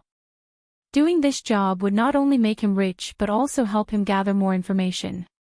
Besides, he wanted to know who's willing to pour out that many coins and for what. Even if the team just consisted of 4 people and the same payday for everyone, it would cost the one running the operation 24 million. If someone was willing to pay 24 million, he knew what he wanted to be retrieved must be worth it. Meet me at the docks in 8 hours. We'll be headed to Giselle. The moment the hooded figure mentioned the name Giselle, Michael's brows arched up. Kingdom Giselle was his destination. It was where the source of Nightcrawler's magic radiation hiding artifact. He paid the system a hefty sum to get the location. He even left the demon soul stone back at the abyssal to get his hands on the artifact before anyone else could. Now it seemed like someone's already putting together a team to get the artifact. Before Michael could ask any further questions, the hooded figure used a grappling hook similar to Michael's to reach the rooftop and disappear. The design of the grappling hook was different from Michael's Mark III, yet he was surprised by the device. According to Arya, the Southerners always compensated for the lack of arch energy with technology and science. Now that he saw the hooded figure use such a device, he began to form an idea about this part of the world. Giselle. It's where we're going. Somehow I can't believe it's just a coincidence either way. Well, see this through, said Michael. Where do you want me? Get to Gibson and follow us discreetly. In doing this alone, he gave a gentle pat on her shoulder before leaving the alley. Since they didn't want the hooded figure to know the Silent Reaper belonged to them, they had to be cautious. They had to keep their cards close to their chest without revealing them because they could be used to their advantage if the hooded figure tried to double-cross them after the job was done. Chapter 236. Dusk came sooner than expected. The last of the sun's rays caught behind soft gray clouds. The sandy streets of Pirate Cove took on the look of an old photograph, every familiar thing a shade of gray. Slowly the view faded to blackness and the night began, slowly letting the stars in the sky shine. The sound of waves hitting the sea boulders as well as the birds chirping radiated a soothing effect to everyone on the island. Right at the moment, Michael stood on the docks looking at the sun disappearing into the horizon. He felt peaceful as the time flew by without his notice. Soon when the light of the sun completely vanished, a merchant ship sailed towards him to dock at the docks. Hop in. After the ship stopped, Michael saw a 7-foot gigantic man throw him a plank to get on board the ship.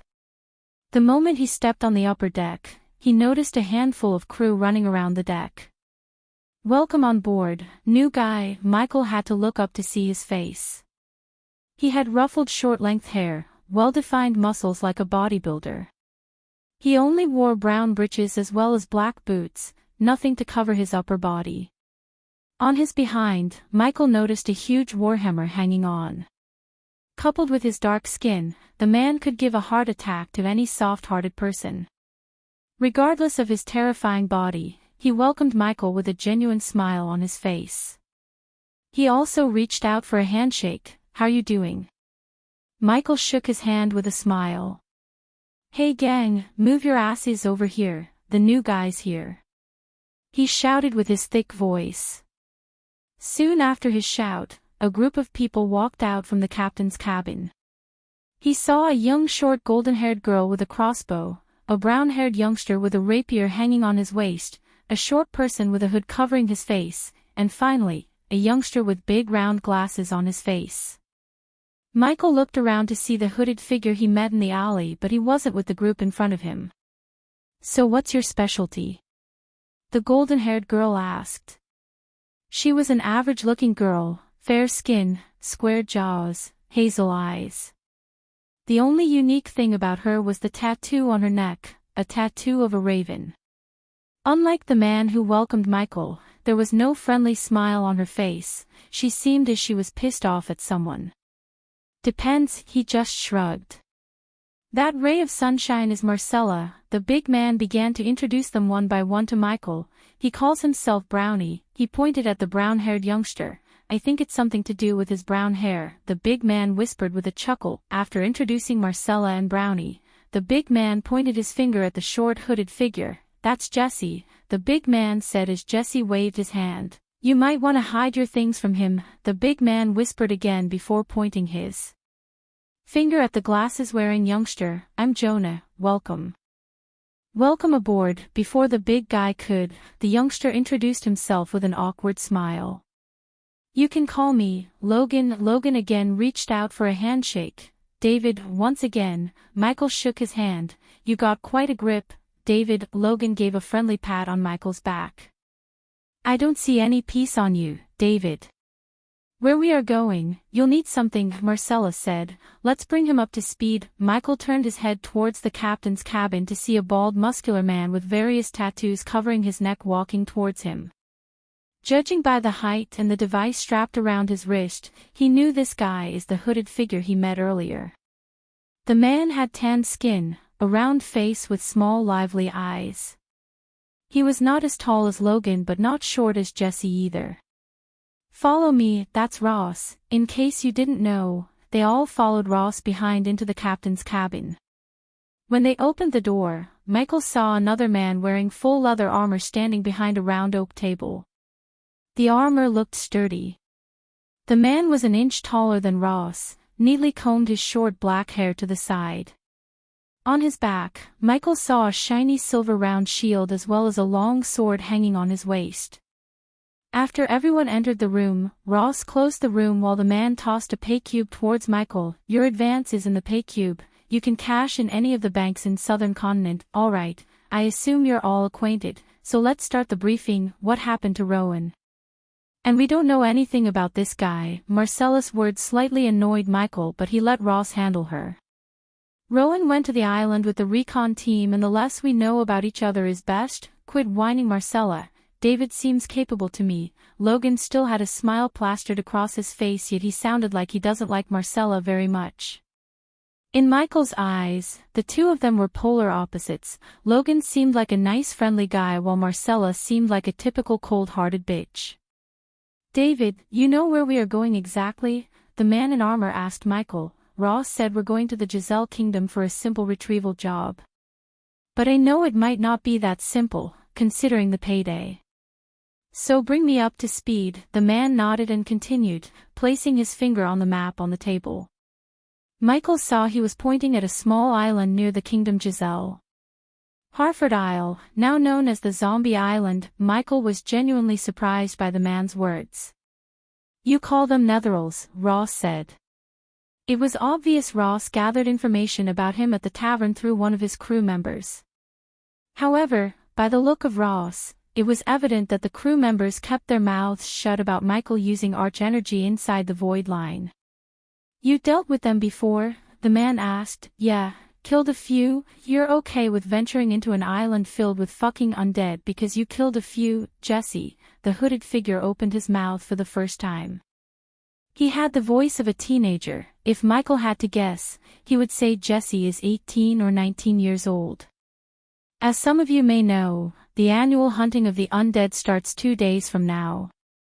We'll enter the island as hunters, reach the center of the island, get what we need, and get the hell out of there. This is the short version of the plan. The longer version is, the island is divided into 3 circles. The outer circle has fewer undead creatures, hence less dangerous. The deeper we move forward towards the center of the island, the dangerous it be.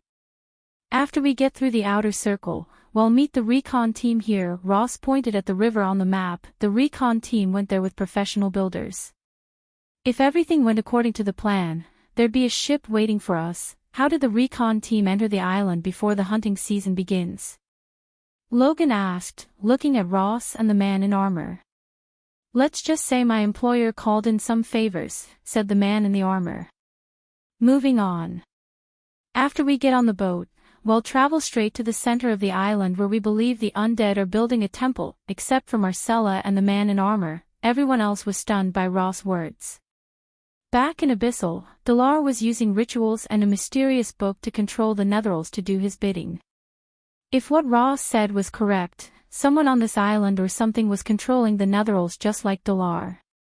Undead building a temple. Are you kidding us right now? The last time I heard, undead can't think for themselves. Logan threw his hands in the air, refusing to believe Ross' words. The normal undead can't, but the alphas can, Marcella said as Ross and the man in armor nodded. Alphas?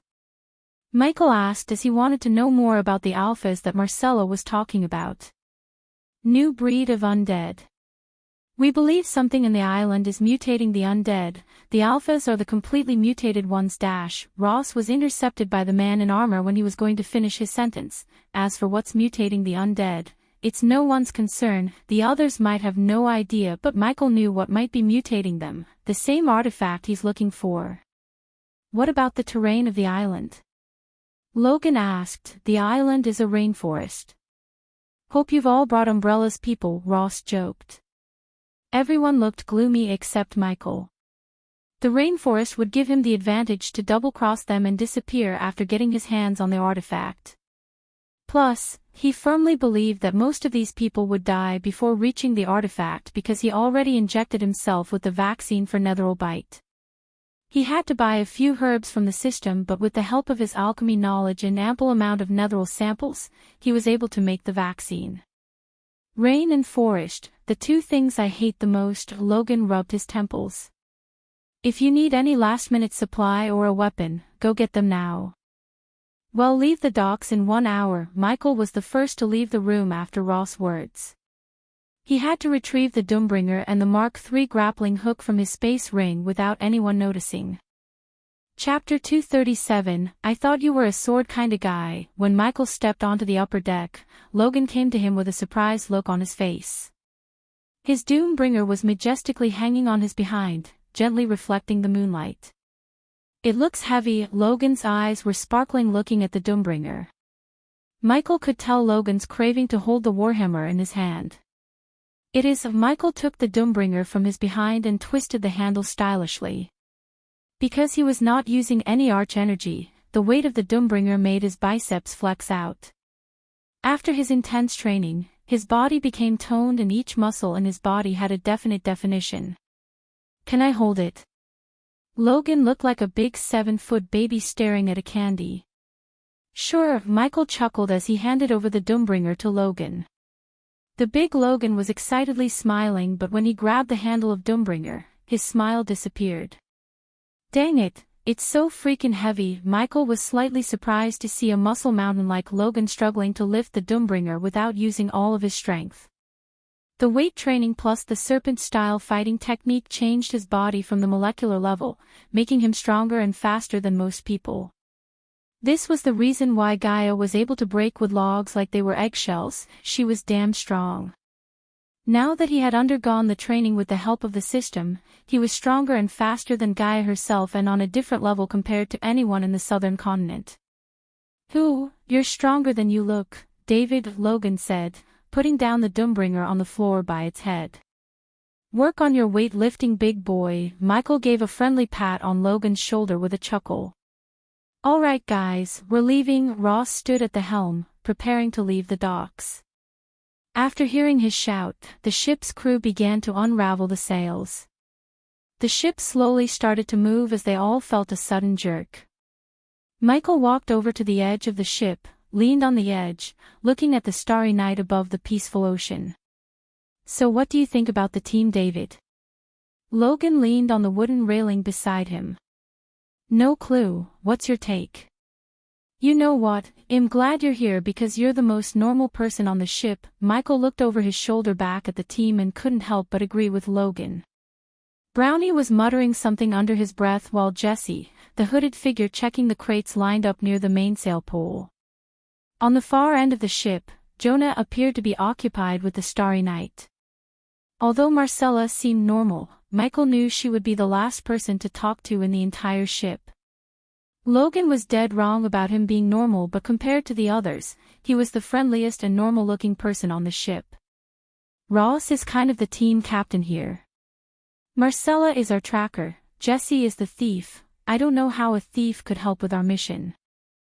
I heard Brownie is some kind of undead expert in Jonah. I have no idea why we are bringing him along with us." Michael took a mental note in his mind. If he wanted to double-cross them at the end, he needed to know everything there is to know about them. "How do you know all this?" he asked Logan. "Because I was the first to get recruited by Ross." Michael nodded. "And let me guess, your specialty is killing undead, overgrown beasts, bandits, etc., etc. The mercenary job requires killing pretty much all the above." Being mercenary wasn't very much different from being an adventurer. They both would get the job done for an amount. Since Logan didn't seem like a genius guy, he made the right choice by becoming a mercenary in Michael's mind. Also, Logan seemed like a nice easygoing guy.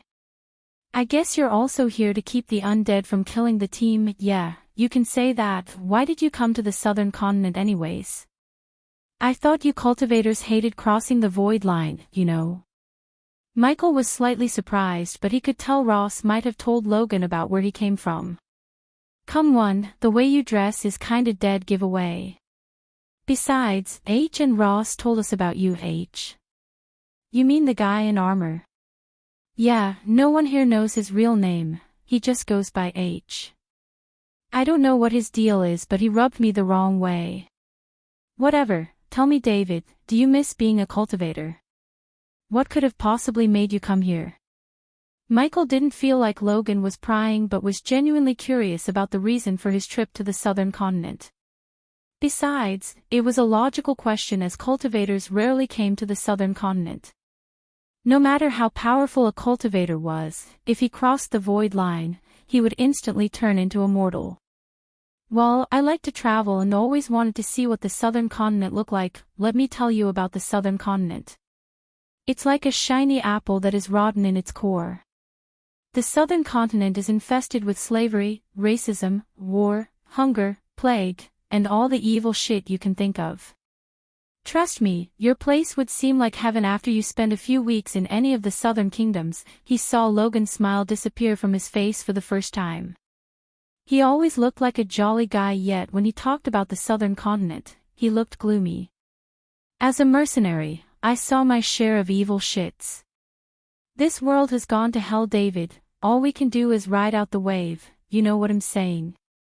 It gonna sound corny, but Logan, you can still clean this world, if you follow the right person. For a moment Logan stared at Michael. Nah, Logan shook his head. After getting paid for this job, I'm gonna put down my hammer, buy a land, house, and live the rest of my life in the most beautiful place in this world, Aston Village. Michael was disappointed to hear him, but he couldn't blame the guy for thinking to settle down. If Logan showed any signs to continue being a mercenary, Michael would have paid him to work under him. He knew forcing Logan to work under him was just a waste of time, so he decided to let Logan do whatever he wanted. Besides, it was unlikely for all of the team to survive on the island. He fought Netherals and he knew how strong and deadly they could be. If the artifact was making the Netherals kinda smart, they might use the rainforest to their advantage, and if they did, it would be extremely hard for the team to kill Netherals. Where is this Aston Village? Giselle Kingdom. Since you like to travel, I'd be thrilled to give you a tour of our humble village after the mission. What do you think about that? Sure thing, wonderful. Logan gave a friendly pat on Michael's back with a wide grin on his face. Everything's connected to Giselle, Michael thought to himself. Michael already decided to conquer the Giselle Kingdom first. By conquering, he wanted to control the Senate or most of the senators. He had no time or desire to play the king for now. His goal was to form two armies, a naval army using the pirates and a military using gladiators and the slaves of the southern continent. I got to take a leak. Logan rubbed his belly before leaving the place. Gaia, do you have eyes on the ship?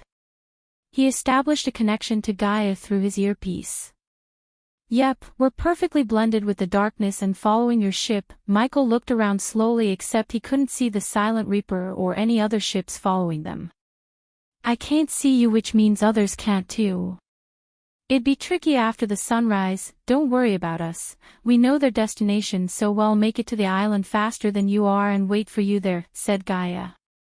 After exchanging a few words with Gaia, Michael cut the connection before someone could notice him moving his mouth. Marcella was always looking at everyone as she was spying on them. She seemed particularly suspicious of Michael for some reason. Michael noticed this, but he chose not to make any moves on Marcella because if everything went according to his plan, she wouldn't be a problem and most probably the undead would take care of her. Thud. Suddenly Michael heard a loud thud sound coming from one of the crates lined up near the mainsail pole. Marcella immediately raised her crossbows as the others who heard the sound turned their gazes at the crates. Captain! Did you hear that? It's coming from one of those crates. What do you mean crates? I loaded them. There's nothing but food in those crates. Michael noticed Ross leaving the helm while Marcella loaded a bolt into her crossbow, ready to fire at whatever was making the sound. Let me out. This time it was not a thud sound but a voice of a young girl came from the crates. What's going on here? Michael saw H, the man in armor, coming out of the captain's cabin after the commotion. He looked at Marcella and then at Ross. Someone's in there, Marcella coldly said. I'm coming out of this bloody crate. Chapter 238. The crew members quickly unsheathed their cutlasses to attack the intruder as soon as she came out of the crate. Pretty much everyone had their weapon in their hand except Michael and Ross. Michael really didn't think that whoever was inside the crate posed a threat, hence he still seemed calm. On the contrary, Ross' face had shock and confusion plastered on it. Don't attack, Ross declared. His voice contained a tinge of anger as well as anxiety. Since Ross was the captain, the crew nodded as they slowly stepped back a few steps from the crates. Marcella, though, still kept her crossbow aimed at the crates. Soon afterward, the top of the wooden crate slowly opened as a young girl in her late teens stood up from the crate. The girl had black hair, a beautiful oval face, round lively blue eyes, and smooth silky skin. Although the girl wasn't a kingdom-toppling beauty or something like that, she would attract many youngsters' attention. Maria, what the hell are you doing here? Marcella turned her gaze towards Ross. She was surprised. Not only Marcella but everyone on the ship was surprised by Ross' words. Ross, who is she? H asked with a deep frown on his face. His voice was not as friendly as before. The girl just stared at Ross' face, expecting him to answer the question instead of introducing herself. She's my daughter and she's leaving. Ross tried to grab her by her elbow but she swatted away Ross' hands before he could touch her. Daughter? Ross has a daughter. What is she doing on the ship? The sudden appearance of Ross' daughter made the crew gossip as the silent atmosphere of the ship disappeared.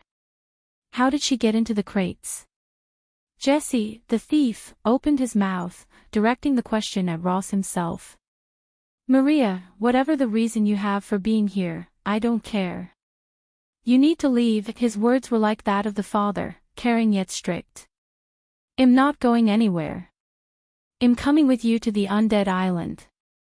Whether you like it or not, the girl folded her arms against her chest, refusing to listen to Ross. For a few moments, no one could hear a sound except for the sound of waves hitting the ship's hull. Everyone was stunned listening to the girl. Many wouldn't dare to look in the way of the undead island, yet Maria was trying to go to the island for some reason.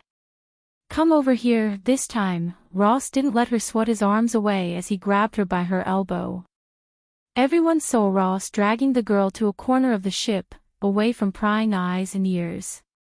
You, Marcella called out one of the crew members staring at Ross and Maria. Her shout immediately brought back the crew member to his senses. Ha! What was supposed to be in those crates? Marcella asked. Shit, the crew member cursed as some of the crew members began to sweat bullets. Seeing their reaction to her question, Michael's curiosity piqued. Food, we were keeping 2 days' worth of ration in those crates. Right after the crew members answered, even Michael's calm expression changed.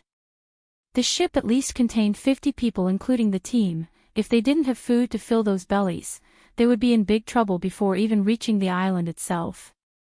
A big person like Logan would have to eat an ample amount of food to sustain his body, except that they seemed to be lacking food. Tell me you keep extra rations somewhere here. Marcella gritted her teeth. The crew member was shivering and walking backward in fear. We do, her anger somewhat lowered down by his answer. It could only feed everyone for a day, another crew member said. They were short on rations as the journey to the island would take 2 days, if the wind was on their side rather than against them. Maria had already compromised the mission by throwing away their food. Even Michael had to eat if he didn't want to use precious arch energy to sustain his body. H and Ross were busy talking to Maria while the rest of them looked at each other's gloomy faces. You idiots! Marcella lost her temper. She yelled at the crew members. What were you doing when she was throwing away the food? How about I throw your useless asses off the ship? Calm down, no one's thrown anyone off the ship. Logan interfered before the situation escalated into a fight. Well, just have to manage with the ration we have and try to dash. Try to do what? You want us to fish or magically create food for all of us? Marcella rebuked. If we could divide the ration into shut up, glasses. When Jonah tried to offer a solution, she shut him up with a shout. She was really pissing off Michael. Instead of thinking of a solution to their problem, she kept throwing temper tantrums. In other words, she was being an A-grade bitch. Jonah, go and figure out how we should divide the rations, Brownie said, giving a friendly pat on Jonah's shoulder. If anyone has prior experience of fishing, get to work. I assume you keep fishing equipment in the ship. Yeah, we do. On top of being an expert on the undead, Brownie seemed like a guy with good leadership skills. After the crew members ran to the lower decks, Marcella returned to her quarters uttering no words. Do you know how to fish on a running ship, David? Logan asked, rubbing his temple. Nope, how about you? I was kinda hoping you would lend me some fish, Logan chuckled, regardless of their current situation. What were you thinking, Maria? The undead island is not a place you would go to despise your father. I'm going because of you, to fix your mess. Ross was stunned as she continued, I told you not to do anything when you found the weed in my locker, but what did you do? Interrogated Johnny like he's some kind of criminal and informed him to the academy she was shivering in anger at her father. If it wasn't for people standing nearby, she would have shouted to vent her anger. Every time you enter into my life, you fuck up everything. Why can't you just be a normal father for once? Her voice broke at the end. I don't regret my actions, Maria. But you will if you come to the undead island. You're gonna jump onto the boat and go home, end of discussion. She stomped the wooden floor in anger. I can come with you and you can keep me safe, or I'll go to the island by myself and probably die. Either way, I'm going after Johnny. After Mariah's mother died because of netherobite, he always drowned himself in work, commanding a Spartan unit of Giselle. Maria always blamed Ross for killing her mother instead of locking her in a room until someone finds a cure for netherobite. Coupled with her anger and Ross' separation from Maria distorted their relationship. Johnny is not the right guy for you, Maria.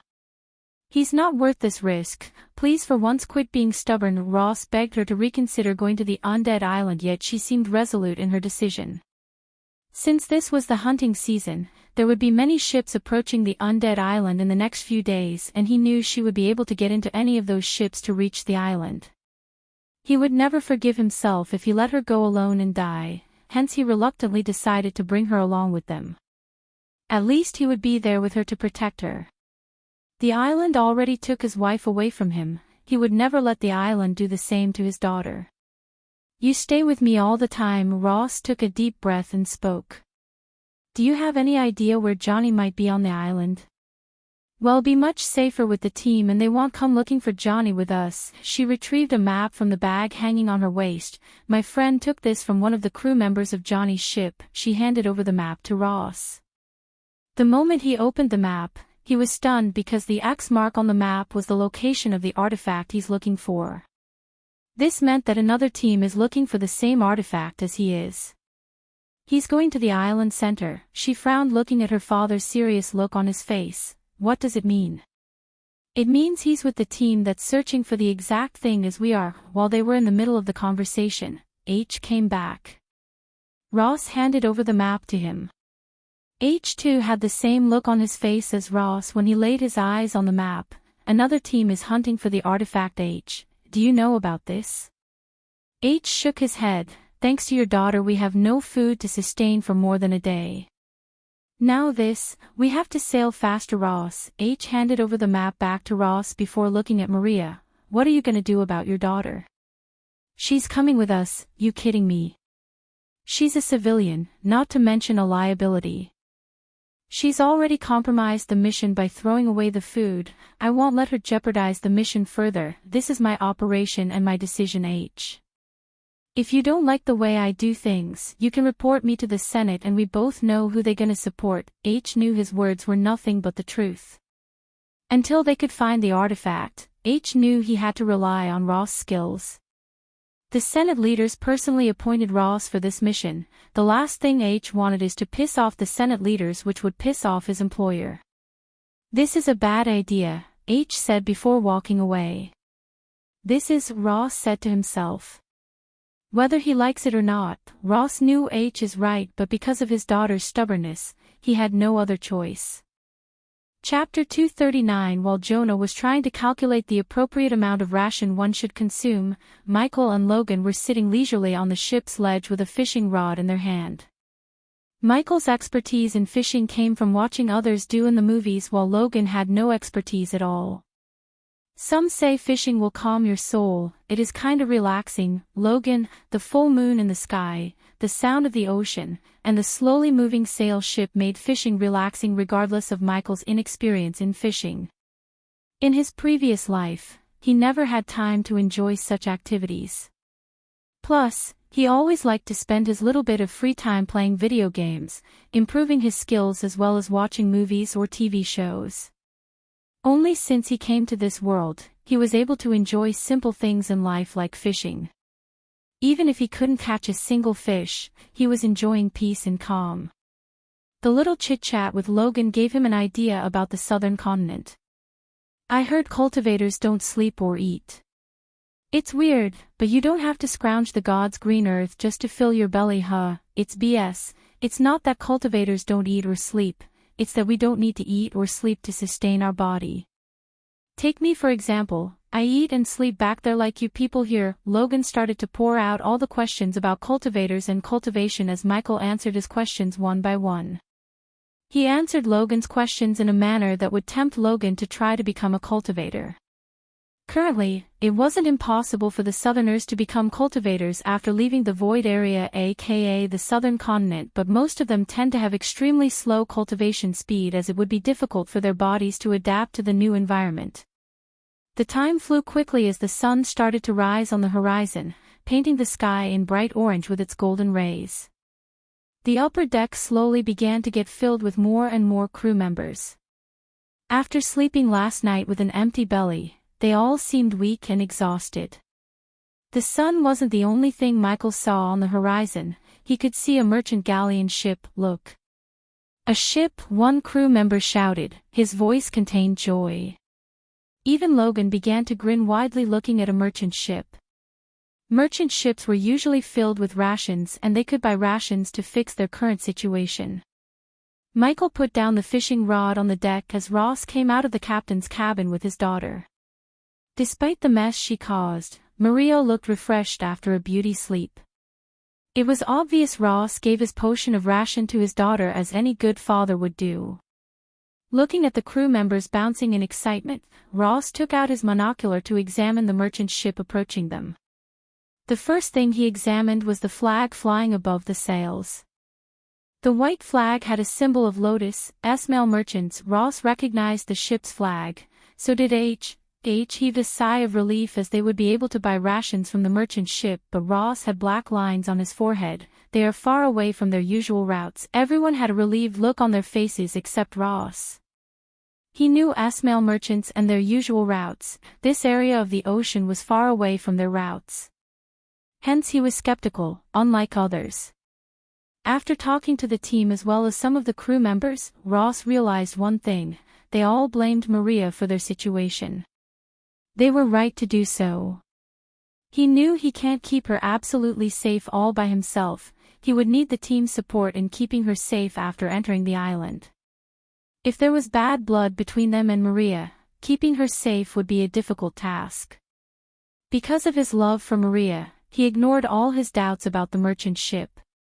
Slowly but steadily the merchant ship approached them while the crew members waved their hands at the merchant ship, calling out for help.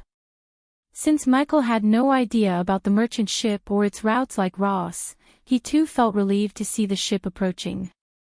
Although the fishing was indeed relaxing, at the end of the day he had to eat. "I'll go get the coins." H walked back into the captain's cabin to bring the coins. The merchant ship was now only 50 meters or so away from them. Ross' tense body loosened a bit looking at the crew members on the merchant ship. They were all wearing a shirt with the Male merchant logo embroidered on their chest. Michael was watching the ship approaching from the far end of the ship with Logan. Little by little, the merchant ship's shadow darkened the deck as the merchant ship stopped beside them. The merchant ship was perfectly aligned sideward. Soon, a wooden plank dropped from the merchant ship to their ship. After the merchant ship came to a halt, Michael was able to see the faces of everyone on the ship clearly. As he looked at them, he couldn't help frowning. They all seemed tense, slightly trembling. Even the one walking the plant to them had no smile on his face, which was weird because a merchant would always typically smile. Michael stared at the old man approaching them. He was partially bald and like most of the merchants, he too had a fat belly. Looking at the sweat on the old man's face and the way the merchant ship perfectly aligned sideways, he began to have a bad feeling about this. "Pirates!" At the moment the old man stepped onto the deck, he shouted. Boom! Boom! Boom! Boom! But it was too late as the merchant ship bombarded their ship with cannonballs. Logan was thrown away by the force of the impact near him as Michael jumped away to cover himself. "Open fire!" Ross leaped towards the helm to move the ship after shouting an order at the crew. The sudden attack caught the crew members completely by surprise as a few of them were blown to pieces by the cannon fire. The air reeked of gunpowder and wooden splinters flew everywhere, inflicting major and minor wounds to the crew. Logan was crawling somewhere to hide behind a cover, yet the gigantic sledgehammer on his back slowed down his movements. Boom! Boom! Boom! The merchant ship started their second round while Ross' crews were busy running chaotically around the deck to save their lives. "I want everything valuable on the ship." Michael heard a shout as he looked at the merchant ship to see a middle-aged man with a greasy red beard at the helm. He wore a long red coat with 2 sabers hanging on his waist. Like every pirate he met in this world, he was dirty, spoke in a thick accent, and chugging rum like water. Ha ha ha ha. Also he laughed like a maniac looking at the carnage he was causing. Following his mad laughter, pirates who were previously hiding in the lower decks began to swarm out of the ship to pillage Ross' ship. "Watch out!" H shouted at Logan as Michael turned his gaze away from the maniac on the opposite ship to see one of the sail poles falling in the direction of Logan. The speed of pole falling was much greater than Logan crawling away, therefore, if one didn't stop the pole or help Logan, he would die. Right at the moment, everyone was fighting for their lives and unable to help the others like Logan. The reason for Logan's state was the first cannonball that landed just near him. The force knocked out Logan. If someone else was in Logan's place, the force would have killed them. The pirates easily jumped onto the ship and began to attack everyone they saw. Michael quickly took the Doombringer from his back, not to kill any pirates but to save Logan. He threw the Doombringer aiming at the sail pole that was about to crush Logan. The Doombringer soared through the sky. Just when Logan was about to accept his death, he saw the sail pole blasted into smithereens. Thud. He covered his eyes to prevent the wooden splinters from blinding him, but he clearly heard a loud thud noise amidst the sound of battle. When he opened his eyes, he noticed Michael's Doombringer lying on the floor. "Get your ass up, big guy." Logan saw David reaching his hand out to help him up. Logan didn't waste any time as he quickly stood up before another disaster hit him. "I owe you one." Michael just nodded. "Let's kill some pirates." He clutched the Doombringer tighter. Logan also took his huge sledgehammer from his behind with a bloodthirsty look on his face. Since they almost killed him, Logan wanted to pay them back 10 times back by crushing them with his sledgehammer. Even though there were many people on the ship, one pirate picked Michael as his target. With a curved saber on his hand, he rushed at Michael. Looking at the pirate running towards him, he swung the Doombringer as fast as he could.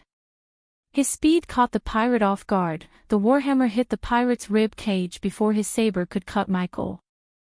The pirate's rib cage caved as he was sent flying off the ship. The blood, bone, and pieces of lung splattered across the deck.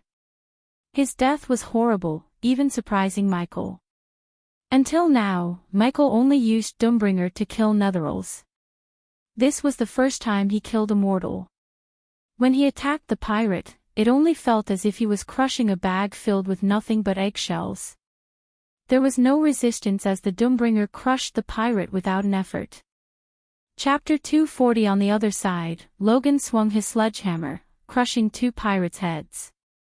The pirates were prepared to fight light-armed people like Marcella but not prepared to battle fighters with heavy weapons such as Michael or Logan. Although some pirates avoided running to Logan seeing his muscular build, there were still some daredevils who tried to kill Logan. Michael was an unstoppable force on the ship. Everywhere he went, blood and bone splattered across. The busiest person on the ship was Ross as he was surrounded by 5 pirates. The pirates tried to kill the captain of the ship, ending the battle before they lose more of their brethren. "What's taking you all bastards this long? Finish them off," the pirate captain shouted at the pirates. More and more pirates came out from the lower deck after his shout. Michael really wondered how many pirates are hiding in the merchant ship. "I had enough of this." He brought down Doombringer's wrath upon another pirate. The head exploded, spraying blood and gray matter all over Michael. His gray long coat was painted red. The blood not only drenched his face but also painted his face red. With the Doombringer in his hand, he looked like the god of war reincarnated. Since Logan was fighting relatively nearby to Michael, he noticed a few of Michael's brutal kills. When the blood-covered face turned towards him, Logan's heart skipped a beat in shock. It wasn't as he never saw someone kill pirates but the way Michael killed them and the thick blood and the broken bones on him that shocked Logan. It gave him a devilish look. "Help Ross." Logan quickly finished off the pirate he was fighting. He nodded at David, quickly moving towards Ross. He thought David's gonna cover him but his jaw dropped when he saw David leaping onto the merchant ship that was filled with pirates. "Hey!" Logan was stupefied. He never for a second thought David would decide to take the fight to the pirates without backup. There was no one to fight beside him on the ship like on Ross' ship.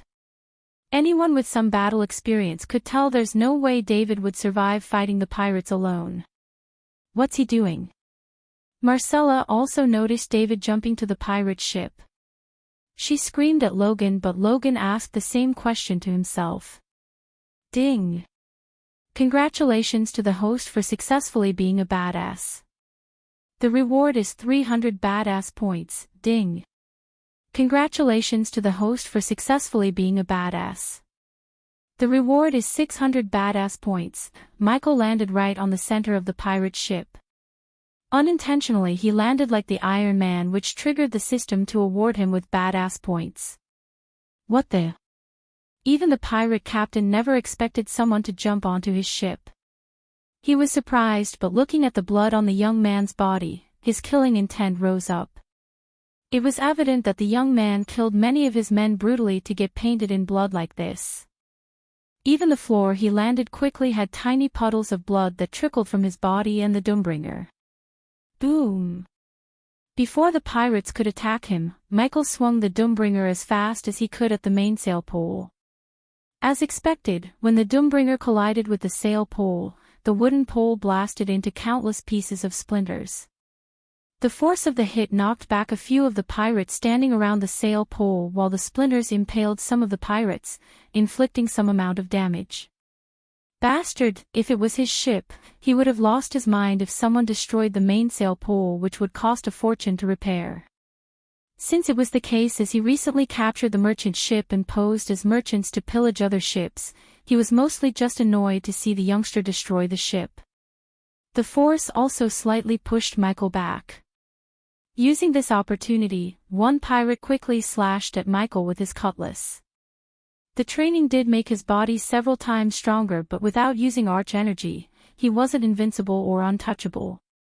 The cutlass cut his back as he felt a sharp pain across his back. The APD quickly injected half of the healing potion into his bloodstream.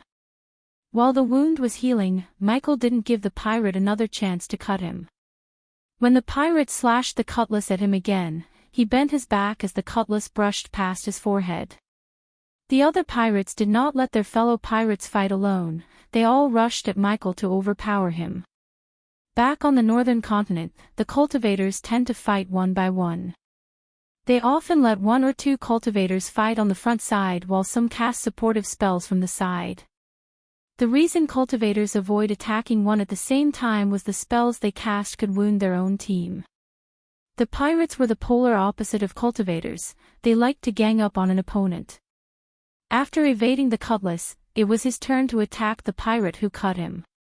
He swung the Doombringer in a circle without doing any fancy moves. The pirate who cut him was unfortunate enough to welcome the Doombringer's head with his head. The head exploded into a blood mist, splattering skull pieces and gray matter across the place. Some gray matter ended up on Michael's face, yet it was not enough to make him show an expression of disgust. However, the other pirates weren't as strong as Michael. Seeing the headless body of their fellow pirate, they were momentarily stunned. While they were stunned, Michael swung the Doombringer again at the headless body like a hammer hitting a nail. The headless body completely mashed by Doombringer, further stunning the pirates. It was a very brutal kill. Utilizing their shock, Michael continued to swing his Doombringer at every pirate he could see. Although he was swinging the Doombringer chaotically, he was careful not to let any pirates come close enough to cut his head off. Boom! Boom! Boom! Many of the surrounding pirates were either killed or knocked back by the Doombringer.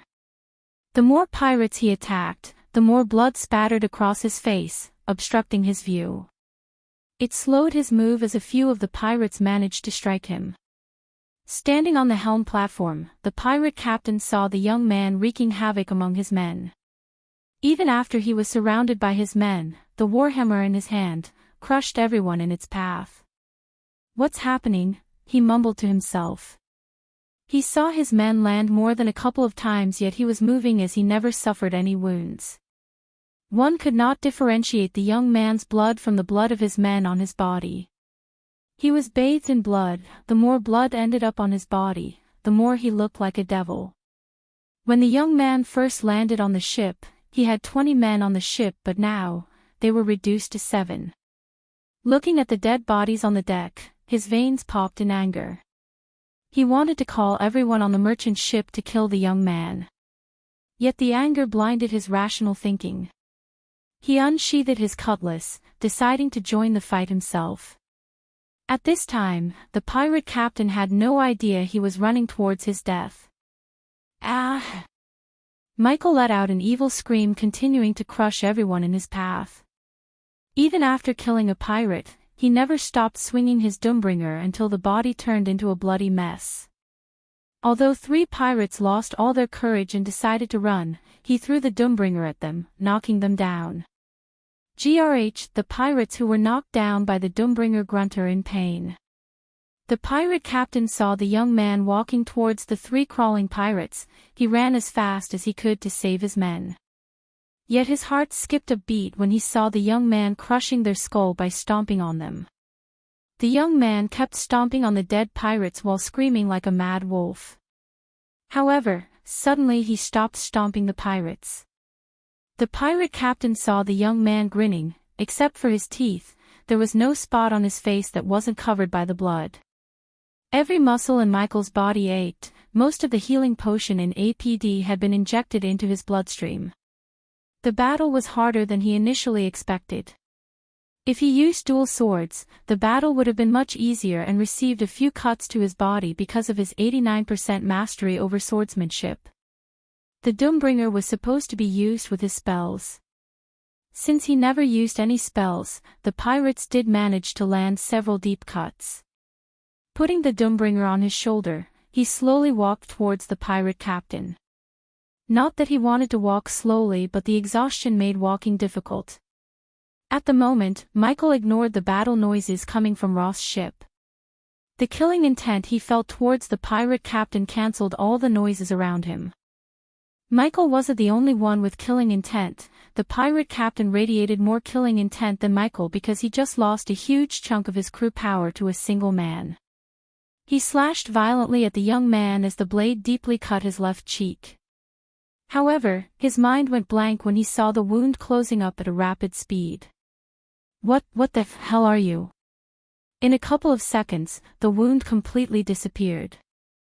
Michael grabbed the pirate captain by his neck without giving him a chance to swing his cutlass again before putting the Doombringer on the ground. Captain! The pirates who noticed the pirate captain in Michael's clutch stopped fighting as they screamed. For a few moments, the battle completely stopped as they all stared at Michael and the pirate captain who was being lifted up from the ground by his neck. Your death. Chapter 241, Drop It. Michael's killing intent-filled voice reverberated the sea. Looking at their captain twitching in the air due to lack of breathing air, not all of them but a few loyal pirates dropped their cutlasses in the hope of saving their captain from the blood-covered monster. Or he dies, do as he says. The words barely escaped the pirate captain's mouth. Soon, one by one, the pirates dropped their weapons. Quickly Marcella and the others rounded up the pirates away from their weapons. The bodies of pirates and crew members alike were lying on the deck in their own pool of blood. Most of the bodies belonged to Roth's crews because the pirates caught them off guard as well as killed a lot using cannon fire. While everyone was staring at Michael to see what he's going to do next, he threw the pirate captain to Roth. "Your op, your rules." He let Ross deal with the pirate captain and the rest of the pirates. Every single fiber in his body ached. If the fight continued, he would be forced to use arch energy, revealing his secret. "Men, take everything we want from their ship." Ross put his cutlass on the pirate captain's throat before ordering his men. They all waited for Michael to cross the wooden plank first. Only after he crossed the wooden plank, the crew members moved to the pirate ship. On Ross' ship, everyone moved away from Michael's path. Many crew members were trembling at the sight of blood-covered Michael. Even Logan avoided direct eye contact with him. He was too exhausted to deal with everything else. Logan saw him sitting down on the floor. Where did Ross find him? H asked himself.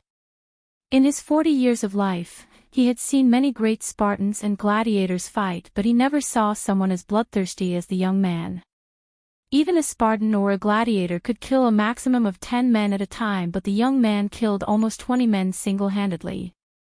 H was indeed terrified, yet a sly grin appeared on his face because he knew the young man would be a great asset to complete the mission. Eventually, after an hour, Ross' crew took everything they needed from the pirate ship. "Ross, what are you gonna do with them?"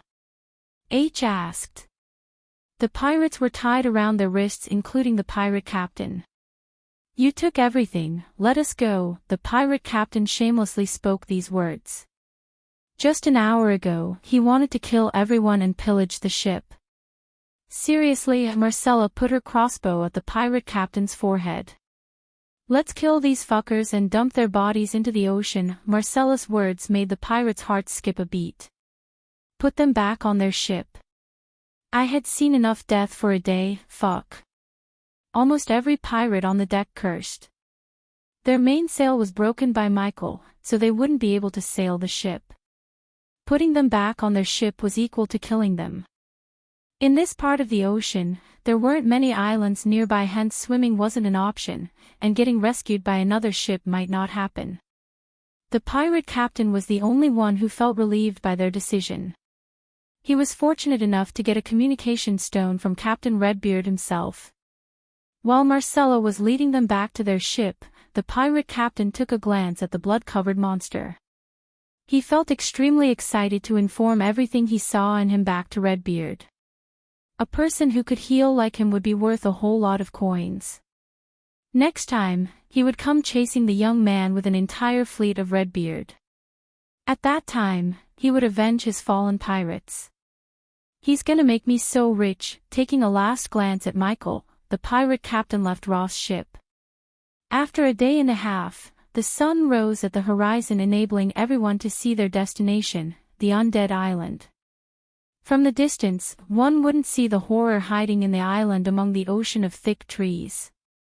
"That's the place, David." Logan let out a heavy breath. After seeing Michael's bloodthirsty look, Logan wasn't as talkative with Michael as before. Not only Logan but many on the ship kept their distance from Michael.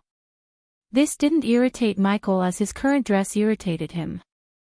After bathing in blood, he had to throw away the dress and wore a typical pirate robe. At least he found something black to wear. But even after changing his robes, he reeked in blood. "Get ready, team," Ross ordered as every team member began to assemble on the deck. Ross handed over the helm to someone else. Soon, Maria came out of the captain's cabin wearing metal armor that looked too big on her. There wasn't a spot on her body that wasn't covered by metal. Now he realized what Ross was doing a day with all the armor they pillaged from the pirate ship. He put together many pieces of armor to create armor fitting to Maria. Although the silver armor would definitely slow down her movements, it would save her from getting bitten by netherals to an extent. Other than Maria, Jonah also wore a full plate and chainmail armor. Unlike Maria, it perfectly fitted him. Everyone else only wore leather armor, which would provide some protection without restricting their movements. Even Logan wore a mud-color vest-like armor as well as arm bracers to protect himself. "Our mission is simple: get to the center of the island and retrieve an artifact." Ross began to speak. "Follow my lead. If you want to survive, do what I say when I say." Recently I heard another team might be hunting for the same thing as us. So we move as fast as we can. David, cover our backs. Logan, you're on the front with Marcella. Logan nodded, moving to the front. Jesse was standing on the left side of the group while Brownie was standing on the other side. The group was formed on a pentagon shape with H and Ross leading them. I'm not gonna lie, we will face undeads. Aim for their head, finish them off quickly. After listening to Ross for another 10 minutes, the ship finally came to a halt. One by one, they jumped down on the shore, leaving the comfort of the ship. They were standing on an artistic sandy shore as coupled with the blue sea behind them painted a beautiful picture of a scene. A line of large thick trees stood a couple of meters away from them like loyal soldiers guarding the island. Even the dark rain forest had a charm to it. We'll camp when the sun goes down, H said in a low voice. All of them walked forward without breaking the pentagon formation. Michael wondered how they were going to keep the formation after entering the forest because just from the outside, the forest looked thicker than the Amazon forest itself. It would be near impossible to walk through the vegetation without breaking the formation. Since H and Ross were leading the group, they took out a machete to cut through the thick forest. The rainforest was far-reaching, thick, and ancient. Its canopy was competed for by oak, sycamore, birch, and many other trees unique to this world that left barely enough light through the canopy. There was no sound of an insect, bird, or reptile, no call of a human voice, only the steady rhythmical lap of the sea. The sound of the sea made everyone slightly shiver with fear for what's lying in the jungle. The heat of the sun pounded down on them as they gathered up the courage and kept moving. Silent tree limbs dropped from most trees, and a hodgepodge of flowers, which grew in abundance, enhanced the otherwise uniform backdrop. The deeper they walked into the forest, the less they heard the ocean.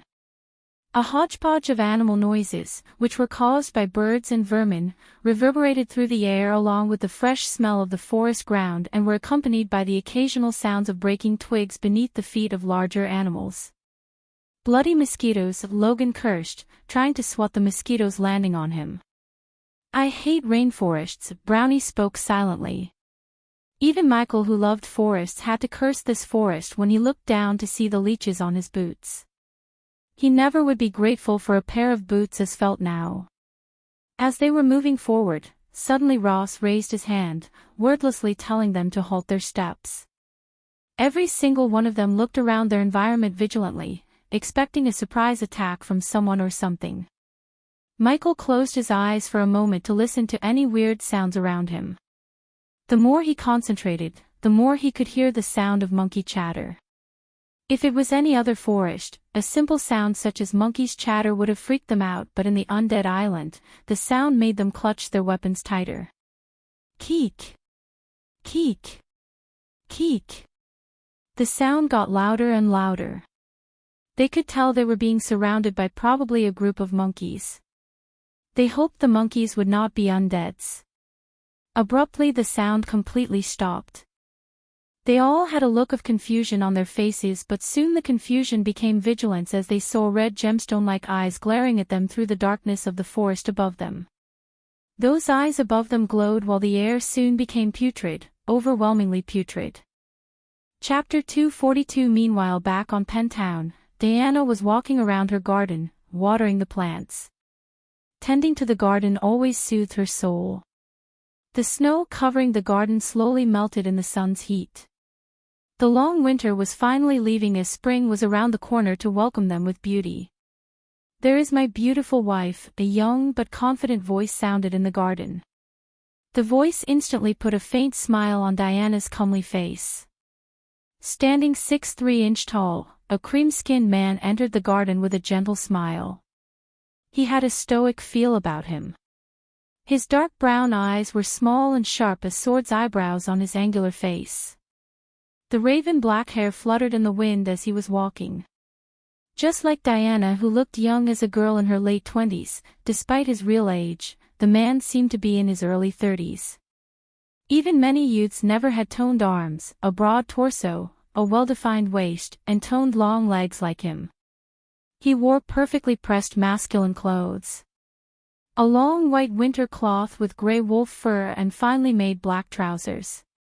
He put the 2 sheaths containing his swords on one of the benches in the garden before embracing Diana and placing a gentle kiss on her rosy cheek. "Welcome home, Ethan. Geez, I missed you so much. Why didn't you come earlier?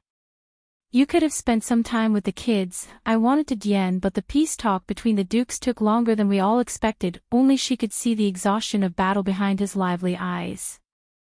They had been married for so long that she could read his face like a book.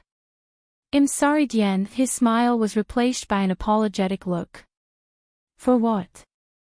"I know what happened while I was away.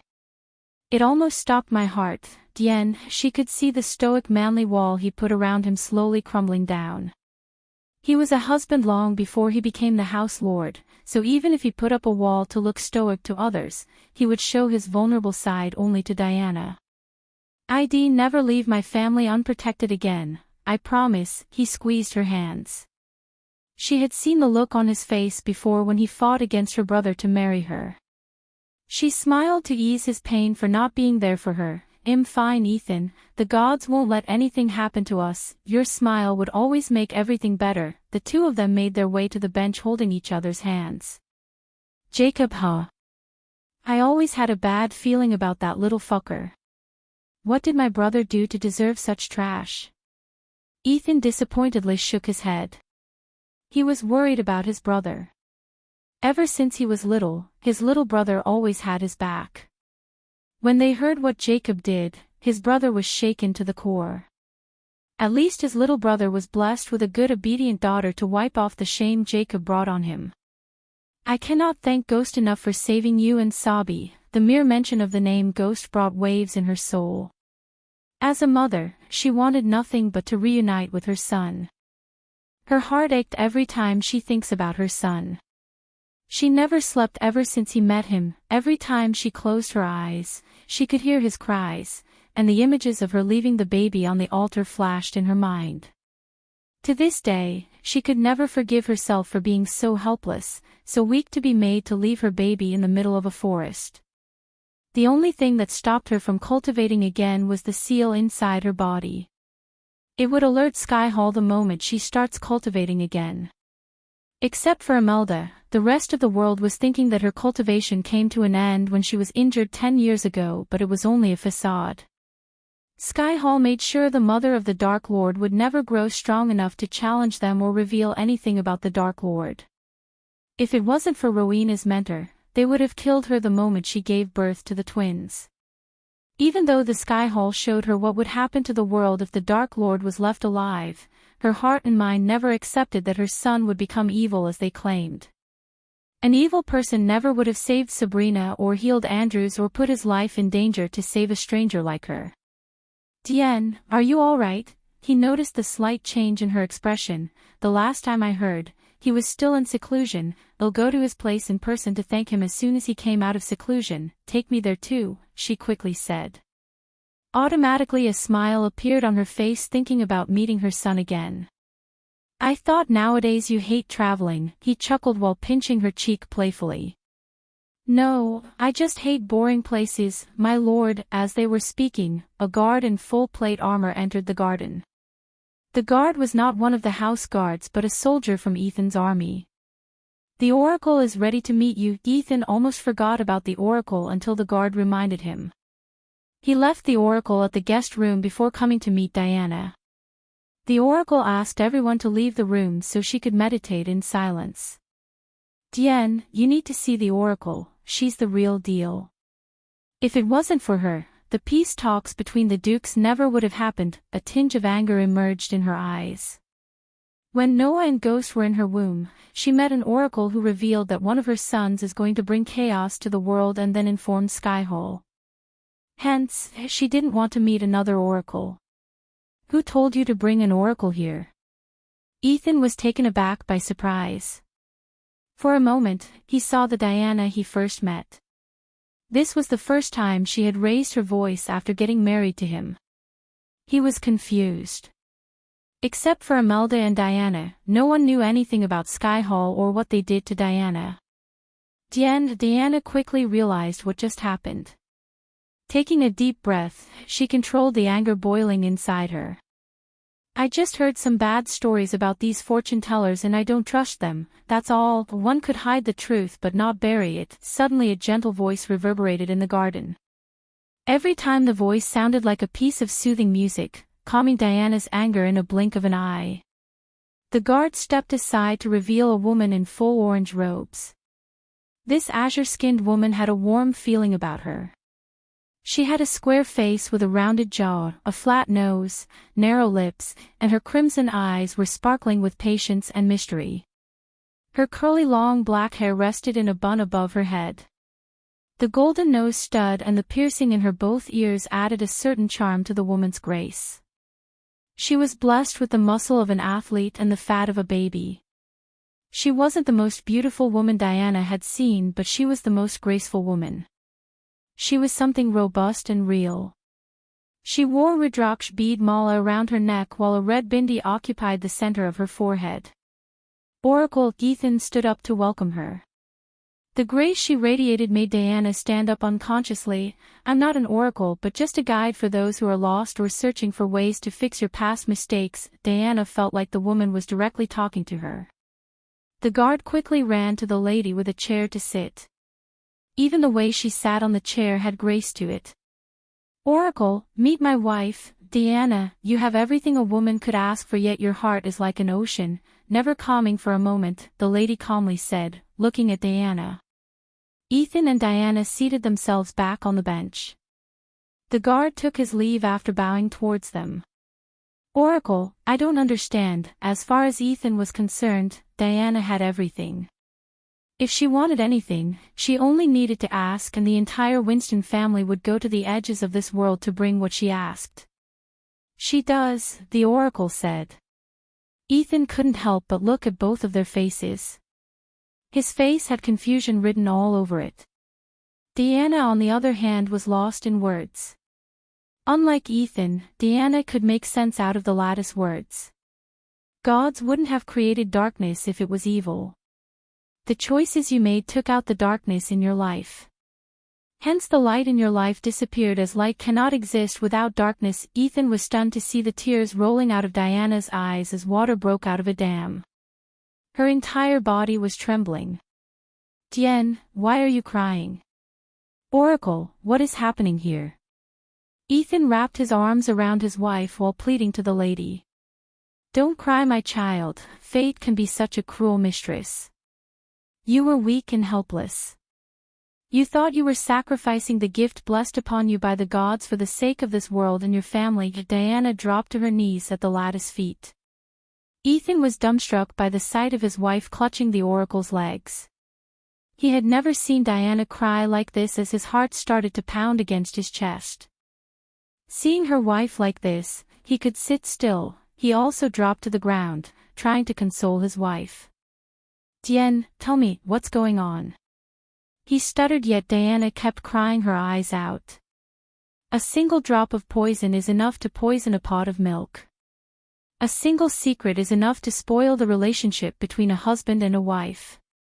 But know this, my child, the lady looked at Ethan, the world is an evil place and you are in the center of it. Anything you do without thinking it through will endanger everyone you love and care about. Chapter 243, Diane. Ethan clenched Diana's shoulders tight, forcing her to look him in the eyes. I can't, Diana stuttered. Realizing her wife was hiding something major from him, he felt a mix of anger, shock, and disbelief. She shook Diana by her shoulders. Yet no words escaped her mouth. If you know everything, you should know why I can't tell him the truth, she continuously sobbed. The lady only revealed a gentle smile. Let me tell you a story. 2 decades ago, there was a mother who was blessed with God's ultimate gifts. The lattice words turned Ethan's gaze away from Diana. Diana wanted to stop the lady from revealing the truth as she feared for her husband's life, but no words came out of her mouth. Something prevented her from speaking. The lady paused for a moment while Ethan tried to make sense out of her words. She wanted to scream that she's pregnant with twins standing on top of the world. That mother never thought a simple feeling as the feeling of her twins kicking her womb would make her so blissful.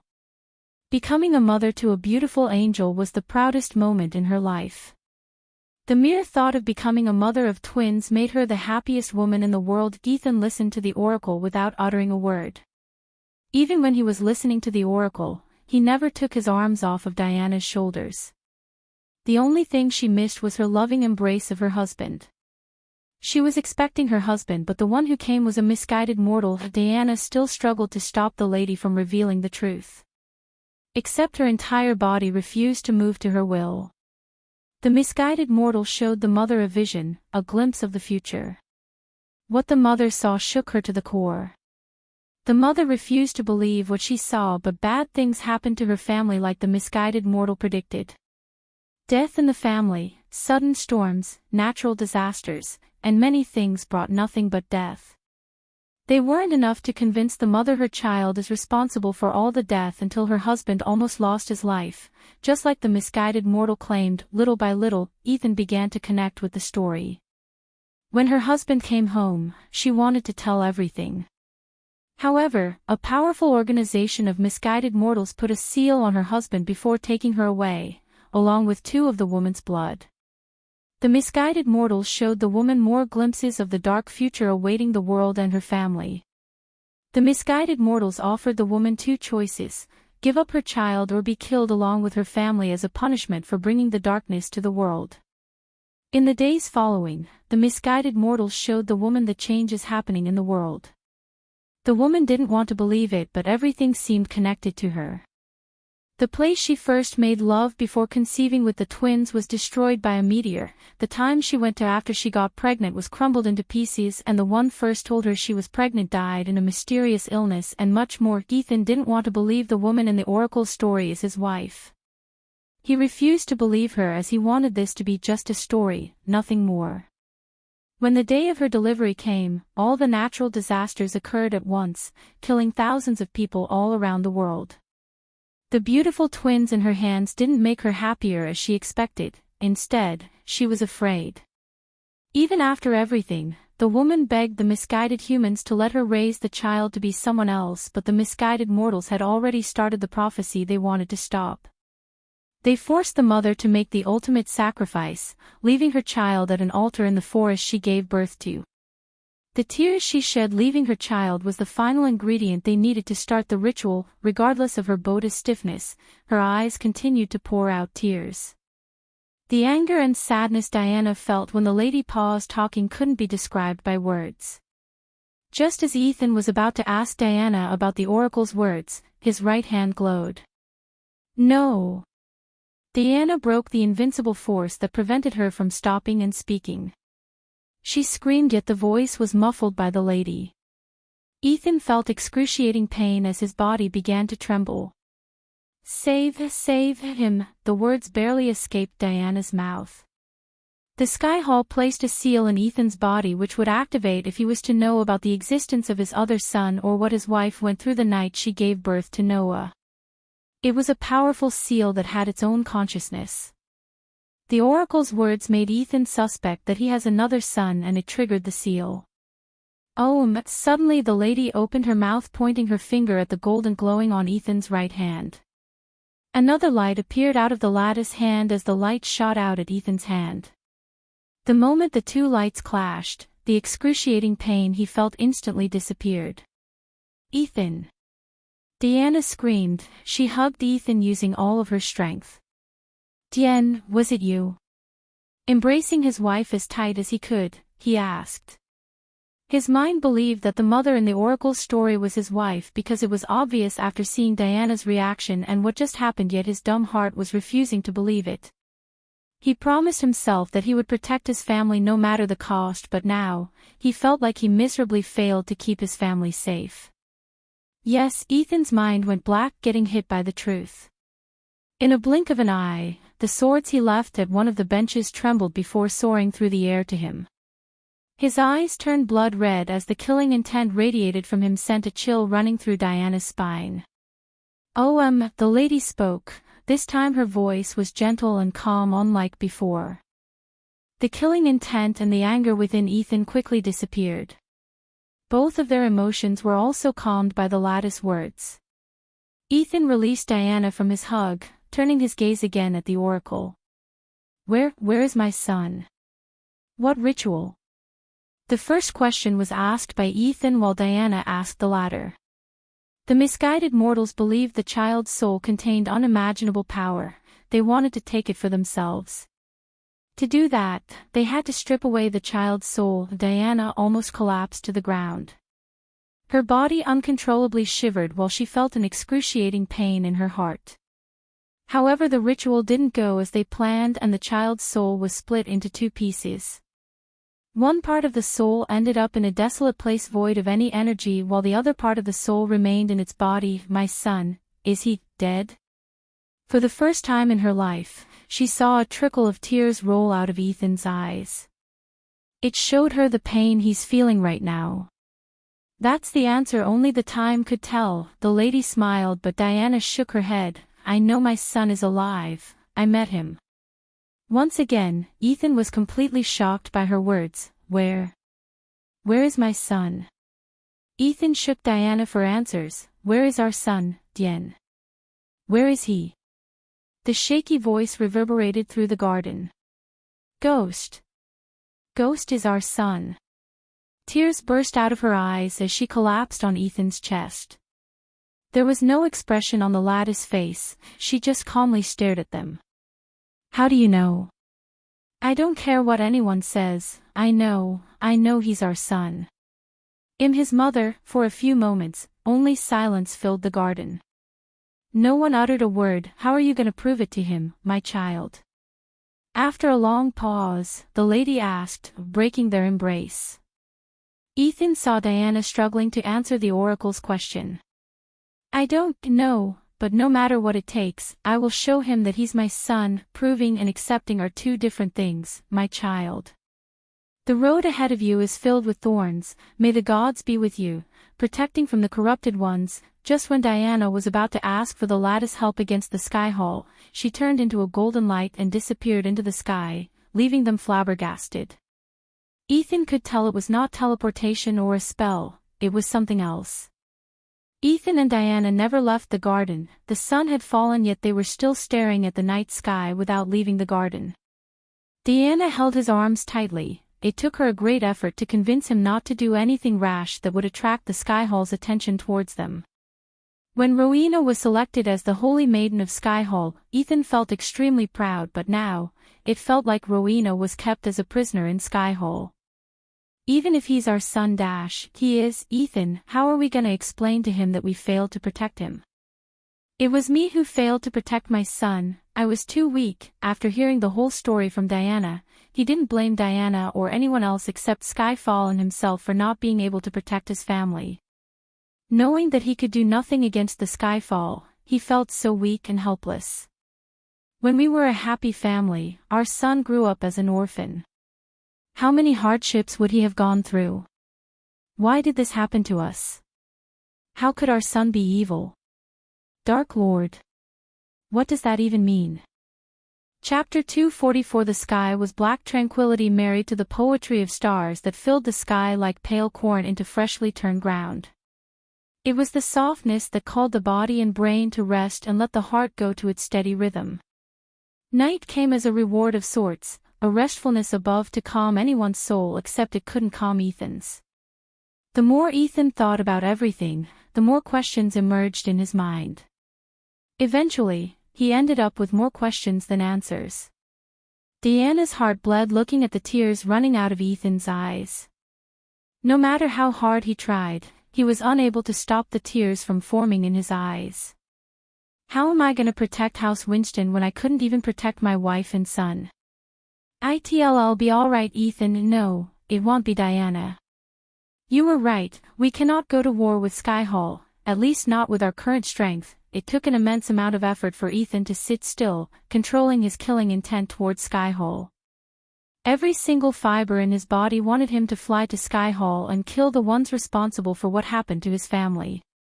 However, years of leading the Winston family and the maturity he achieved made him think rationally rather than act on impulse. As the mysterious oracle said, if he did anything without thinking it through would only put his loved ones in harm's way. First we need to find a way to break the seal in your body. If you could cultivate again without alerting them, we'll be one step closer to saving our son. Ethan wiped the tears off of his face as an unwavering resolution to fix his mistakes appeared in his eyes. His biggest mistake was being so weak, and he decided to fix it once and for all. Rowena and Noah must not know about this, Dien. If they knew what the Sky Hall did to you and their brother, they would wage war against him without a second thought, especially Noah, he said, gently wiping off the tears away from his wife's face. Although he knew winning a war against Sky Hall is near to impossible, he had to look confident as a good husband and a leader should. Even if the odds were against him, he wouldn't forgive himself if he did nothing to save his son. Our son, he's staying in the Sunrise sect, right? Yeah, our son is the core disciple of the sect. One could see the pride in her eyes as clear as a day. She knew her son earned that title. Let's just go there. She let out a quick bark of laughter in disbelief.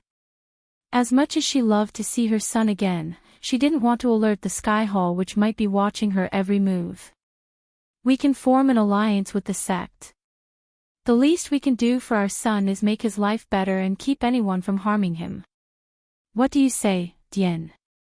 I'll go get ready. Her face brightened instantly like someone holding a candle in front of her face. Before he could remind her that it's night and they should leave in the morning, she ran back into the house to get ready. The mountains around the Sunrise sect looked like a majestic painting. They rose in snow-white brilliance, a silent invitation to good for the soul not to accept. Upon the rise of the sun, the forests covering the mountains were so snow-white. The forest seemed calm on the outside, but under the snow-blanketed canopy, a blood trail could be seen on the ground. One could follow the blood trail to see a man running for his life. He was breathing heavily, his clothes were partially burned as well as most of the skin on his back. Regardless of the wounds on his body, the man kept running. After running for an hour, he finally stopped running. Who is there? The man with the wound stumbled onto a tree in exhaustion. He stared in the direction the voice came to see a man holding a spear walking from the darkness of the forest. Axel. Regardless of the wounds and blood on the man's body, he was immediately recognized by the man holding the spear. Finally, Axel let his body collapse, thinking that he's safe from it. Is that Axel? What happened to him? Are we under attack? Ari, what happened to Axel? Ari, the man who was dragging Axel to the camp, was swarmed by his fellow bandits. No one knew there's a bandit camp in this part of the forest. The ocean of trees, the thick canopy as well as the predators roaming around the forest prevented anyone from the Sunrise sect from finding out the whereabouts of their camp. Ever since a disciple was killed in the forest, the sect was hunting every single bandit hiding in the forests. The forest was endless, yet the size of the forest never stopped the sect from hunting the bandits. Ari dragged Axel through the knee-high snow to one of the huts. Ari, there were 3 bandits inside the hut. Unlike the bandits patrolling the area around the camp, these 3 bandits wore thick fur-covered winter clothes, covering every part of their bodies to keep their bodies warm. It indicated their higher status among the bandits. Put him here, one of the 3 bandits pointed at the table on the hut center. The other 2 bandits quickly wiped off the maps, documents, and things lying on the table as Ari put Axel's unconscious body on the table. Open his mouth. Ari forced open Axel's mouth as one bandit poured a healing potion into his mouth. The healing potion was not as dark green or consistent as Michael's potion. This potion was watery, consistent with pale green color. Where's Captain Quinn? While the potion was slowly healing Axel's wounds, he asked the 3 lieutenants. He went to meet a client. Do you know what happened to him? Did he say anything? Ari shook his head. He collapsed before I could ask what happened, but isn't it obvious? His camp must have attacked. Just like the others, the three lieutenants stared at each other in silence for a second before one of them said, when he woke up, ask him what happened, just in case. It'll go and bolster our security, bolster the security. Are you kidding me? We have to leave, now.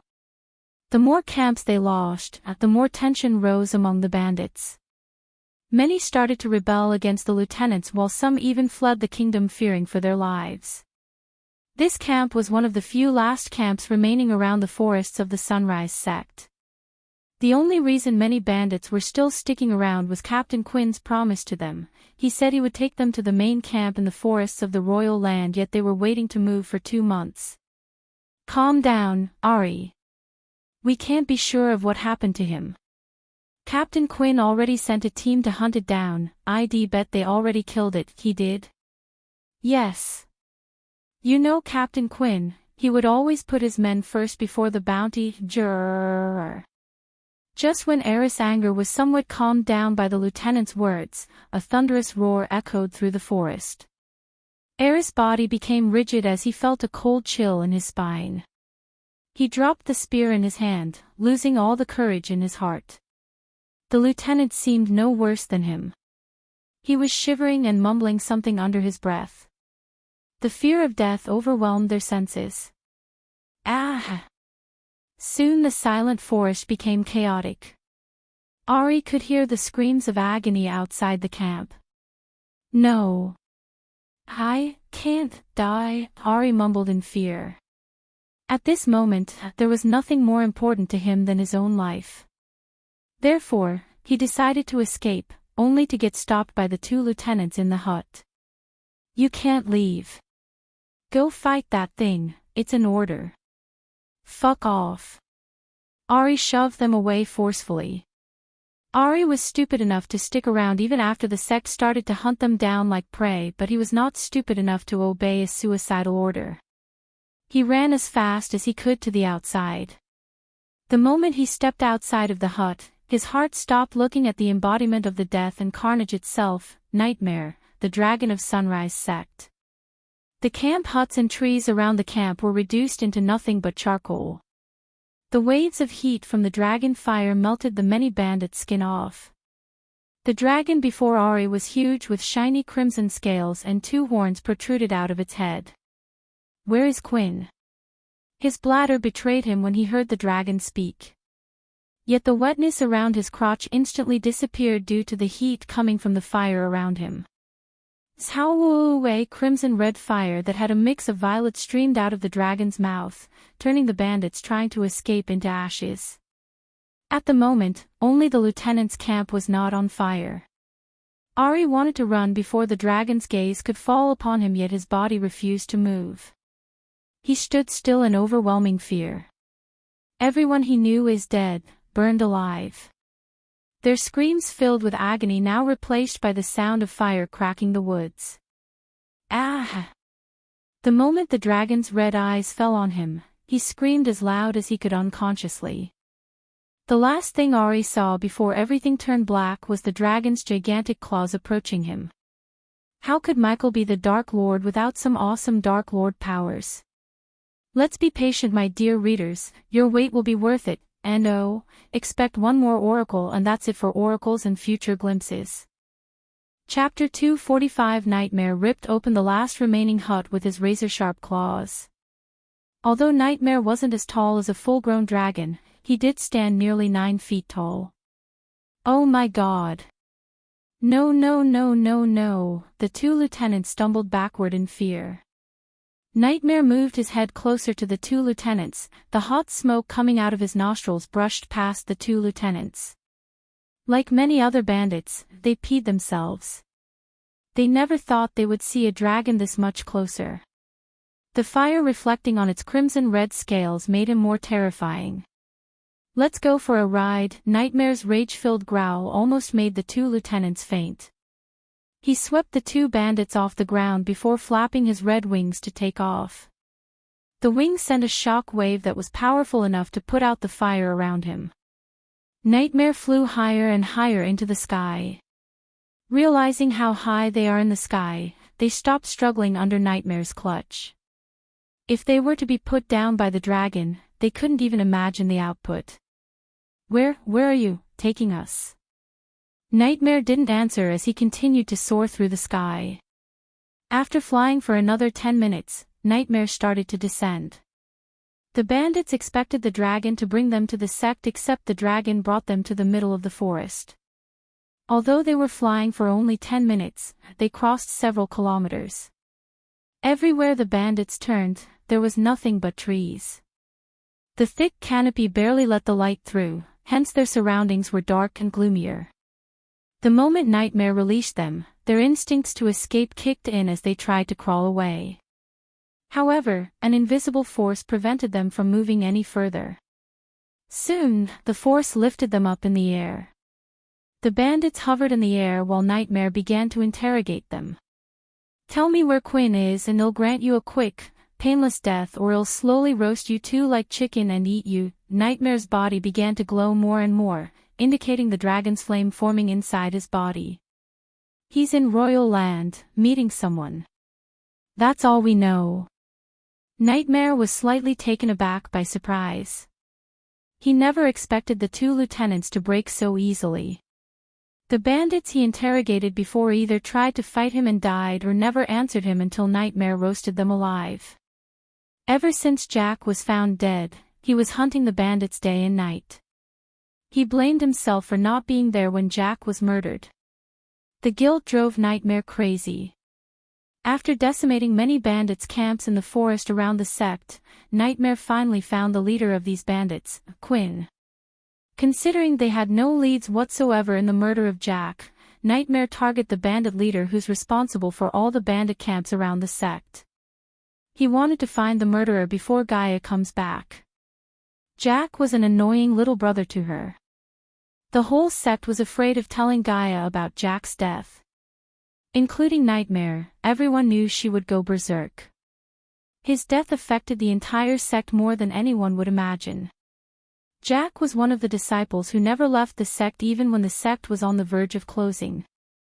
He was loyal to the core.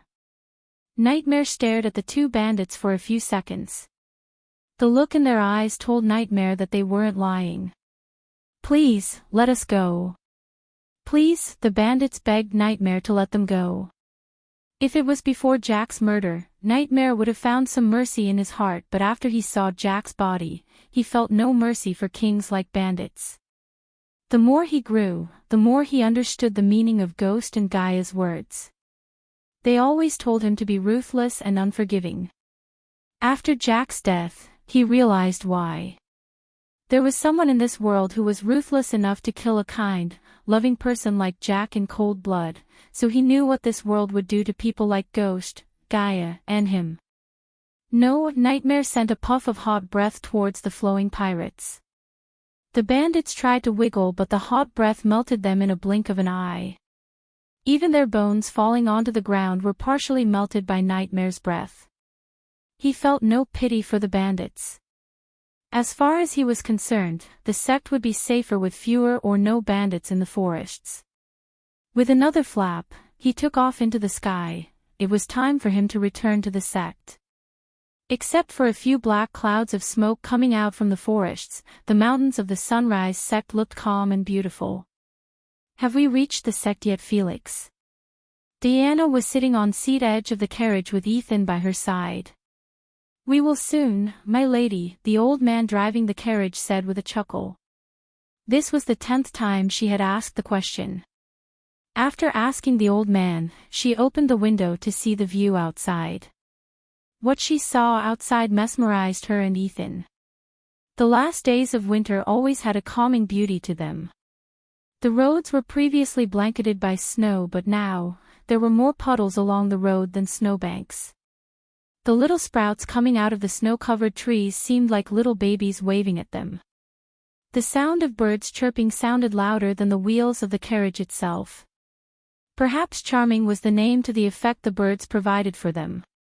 Is it me, or does the carriage feel less bumpy? Ethan asked.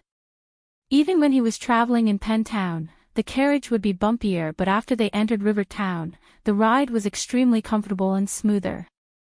It's the paved roads, my lord. The masons who paved royal land, the same masons paved these roads too. Oh. Ethan was pleasantly surprised. Unlike Diana, he had little idea about the sect's current state of affairs. Diana did say the Sunrise sect was not as declined as before, but he never expected the sect could afford the masons of royal land. Wow indeed, Lord Winston. My friend's niece recently got into the sect. She tried to get into the Morningstar first, but the teachers who came to oversee the selection rejected her. The little girl was pretty heartbroken. Every time Ethan travels with Felix, the old man would make his ears bleed with stories, gossip, and all sorts of things. Most of the time, Ethan would pretend to be cultivating or just nod without paying any attention to the old man. However, now he was genuinely interested to hear everything about his son's sect. Couple of my buddies who often travel to the Sunrise sect recommended it to my friend. I don't know how, but he convinced her daughter somehow to apply for the sect, and now every time he sees my buddies, he would take them to free meals. Why? Ethan asked. The old man turned back for a moment, sensing the genuine curiosity in Ethan's voice. It made the talkative old man even more talkative. You see, my lord, the girl was at the formation course stage when Morningstar rejected her. It wasn't a surprise, considering those people only take the best of the best, and the girl certainly isn't one. Formation core at age 20 is mediocre at best. However, after joining the Sunrise sect, she reached the body refining stage level 5 in just 3 months, and that's on par with some of the talented noble kids. Apparently, all the disciples in the sect are getting free pills and potions to help with their cultivation. I mean, many nobles are lining up in the sect to buy those things, yet the disciples getting them for free. The old man paused for a second and went on, the sect has to thank Ghost for their change of fortune. I don't think another 5-star alchemist would be willing to give his pills and potions for free, even if they were his brothers and sisters of the same sect. His words about Michael put a smile on Ethan's face. Have you seen him, Felix? No, my lord. But I heard great things about him. Do you want to hear it? Yes. I mean, it's to know more about figures such as him. Ethan quickly hid his jumpiness. Wanting to pour out the stories in him, the old man didn't notice anything weird about Ethan's curiosity. Stop. Just as the old man was about to talk about Ghost, they heard a shout as the old man stopped the carriage quickly. Diana slightly put her head outside the window to see a young man in a full black uniform walking towards them. The young man's black dress kinda resembled the dress her son wore. Soon, the security carriages following Ethan's carriage came to halt as soldiers of the Winston family surrounded Ethan's carriage as they were trained. Yet, in front of 30 guards in full armor, there was no fear in the young man's eyes. What's all this? The young man asked Felix, his voice neither arrogant nor afraid. Instead of letting Felix sort everything out with the young man, Ethan himself stepped out of the carriage. Only after seeing a core-strengthening level 8 cultivator, the young man's calm expression changed. Kid, why did you stop us? Ethan asked, how may I address you, sir? It's Lord Winston of the Proud House Winston. We are going to meet with Sunrise sect leader Claire. One of the guards answered the young man, with all due respect, Lord Winston, the sect is closed to outsiders. Sect leader Claire and Nightmare's orders, closed. Why? Ethan asked with a confused face. He wondered what made them close the sect, as it was pretty unusual for a growing sect to close their doors on outsiders. Recently one of our brothers was killed in the vicinity. Until we find who was responsible for such evil deed, the sect is closed. Roar. The young man stopped talking as the Winston soldiers immediately retrieved their weapons after hearing a thunderous roar. Even Ethan clenched the sword hilts on his waist when he heard the roar. A few seconds after the roar, a huge shadow cast down on them, darkening the area. What the? Ethan's jaw dropped as he looked up at the sky to see a dragon descending. Dragon. Protect Lord Winston. Dragon attack. Holy gods. The guards immediately surrounded Ethan and the carriage with the swords in their hands. Felix the old man was as pale as a white paper looking at the dragon. When the dragon landed on the ground, Ethan saw its crimson-red eyes staring at everyone. "Stand down," the young man shouted at the guards before they could do something stupid like attacking a freaking dragon. "Who are these people?" The dragon's voice made the guards even more terrified. "You've grown, little dragon." Nightmare's vertical slit pupil became rounded when he heard a familiar voice. He stared at the carriage standing on his two legs. "Lady Diana." "Diane, go inside," Ethan ordered, but still, his wife stepped outside the carriage with a smile on her face. "Lady Diana." Everyone was stunned to see the dragon tilt its head looking at Lady Diana. Gently brushing off Ethan's hand, she walked forward with no fear in her heart. Michael's action will be resumed in the You're tuning into the Path of the True Immortal YouTube channel. Don't forget to subscribe and join us on this journey to catch the most captivating stories.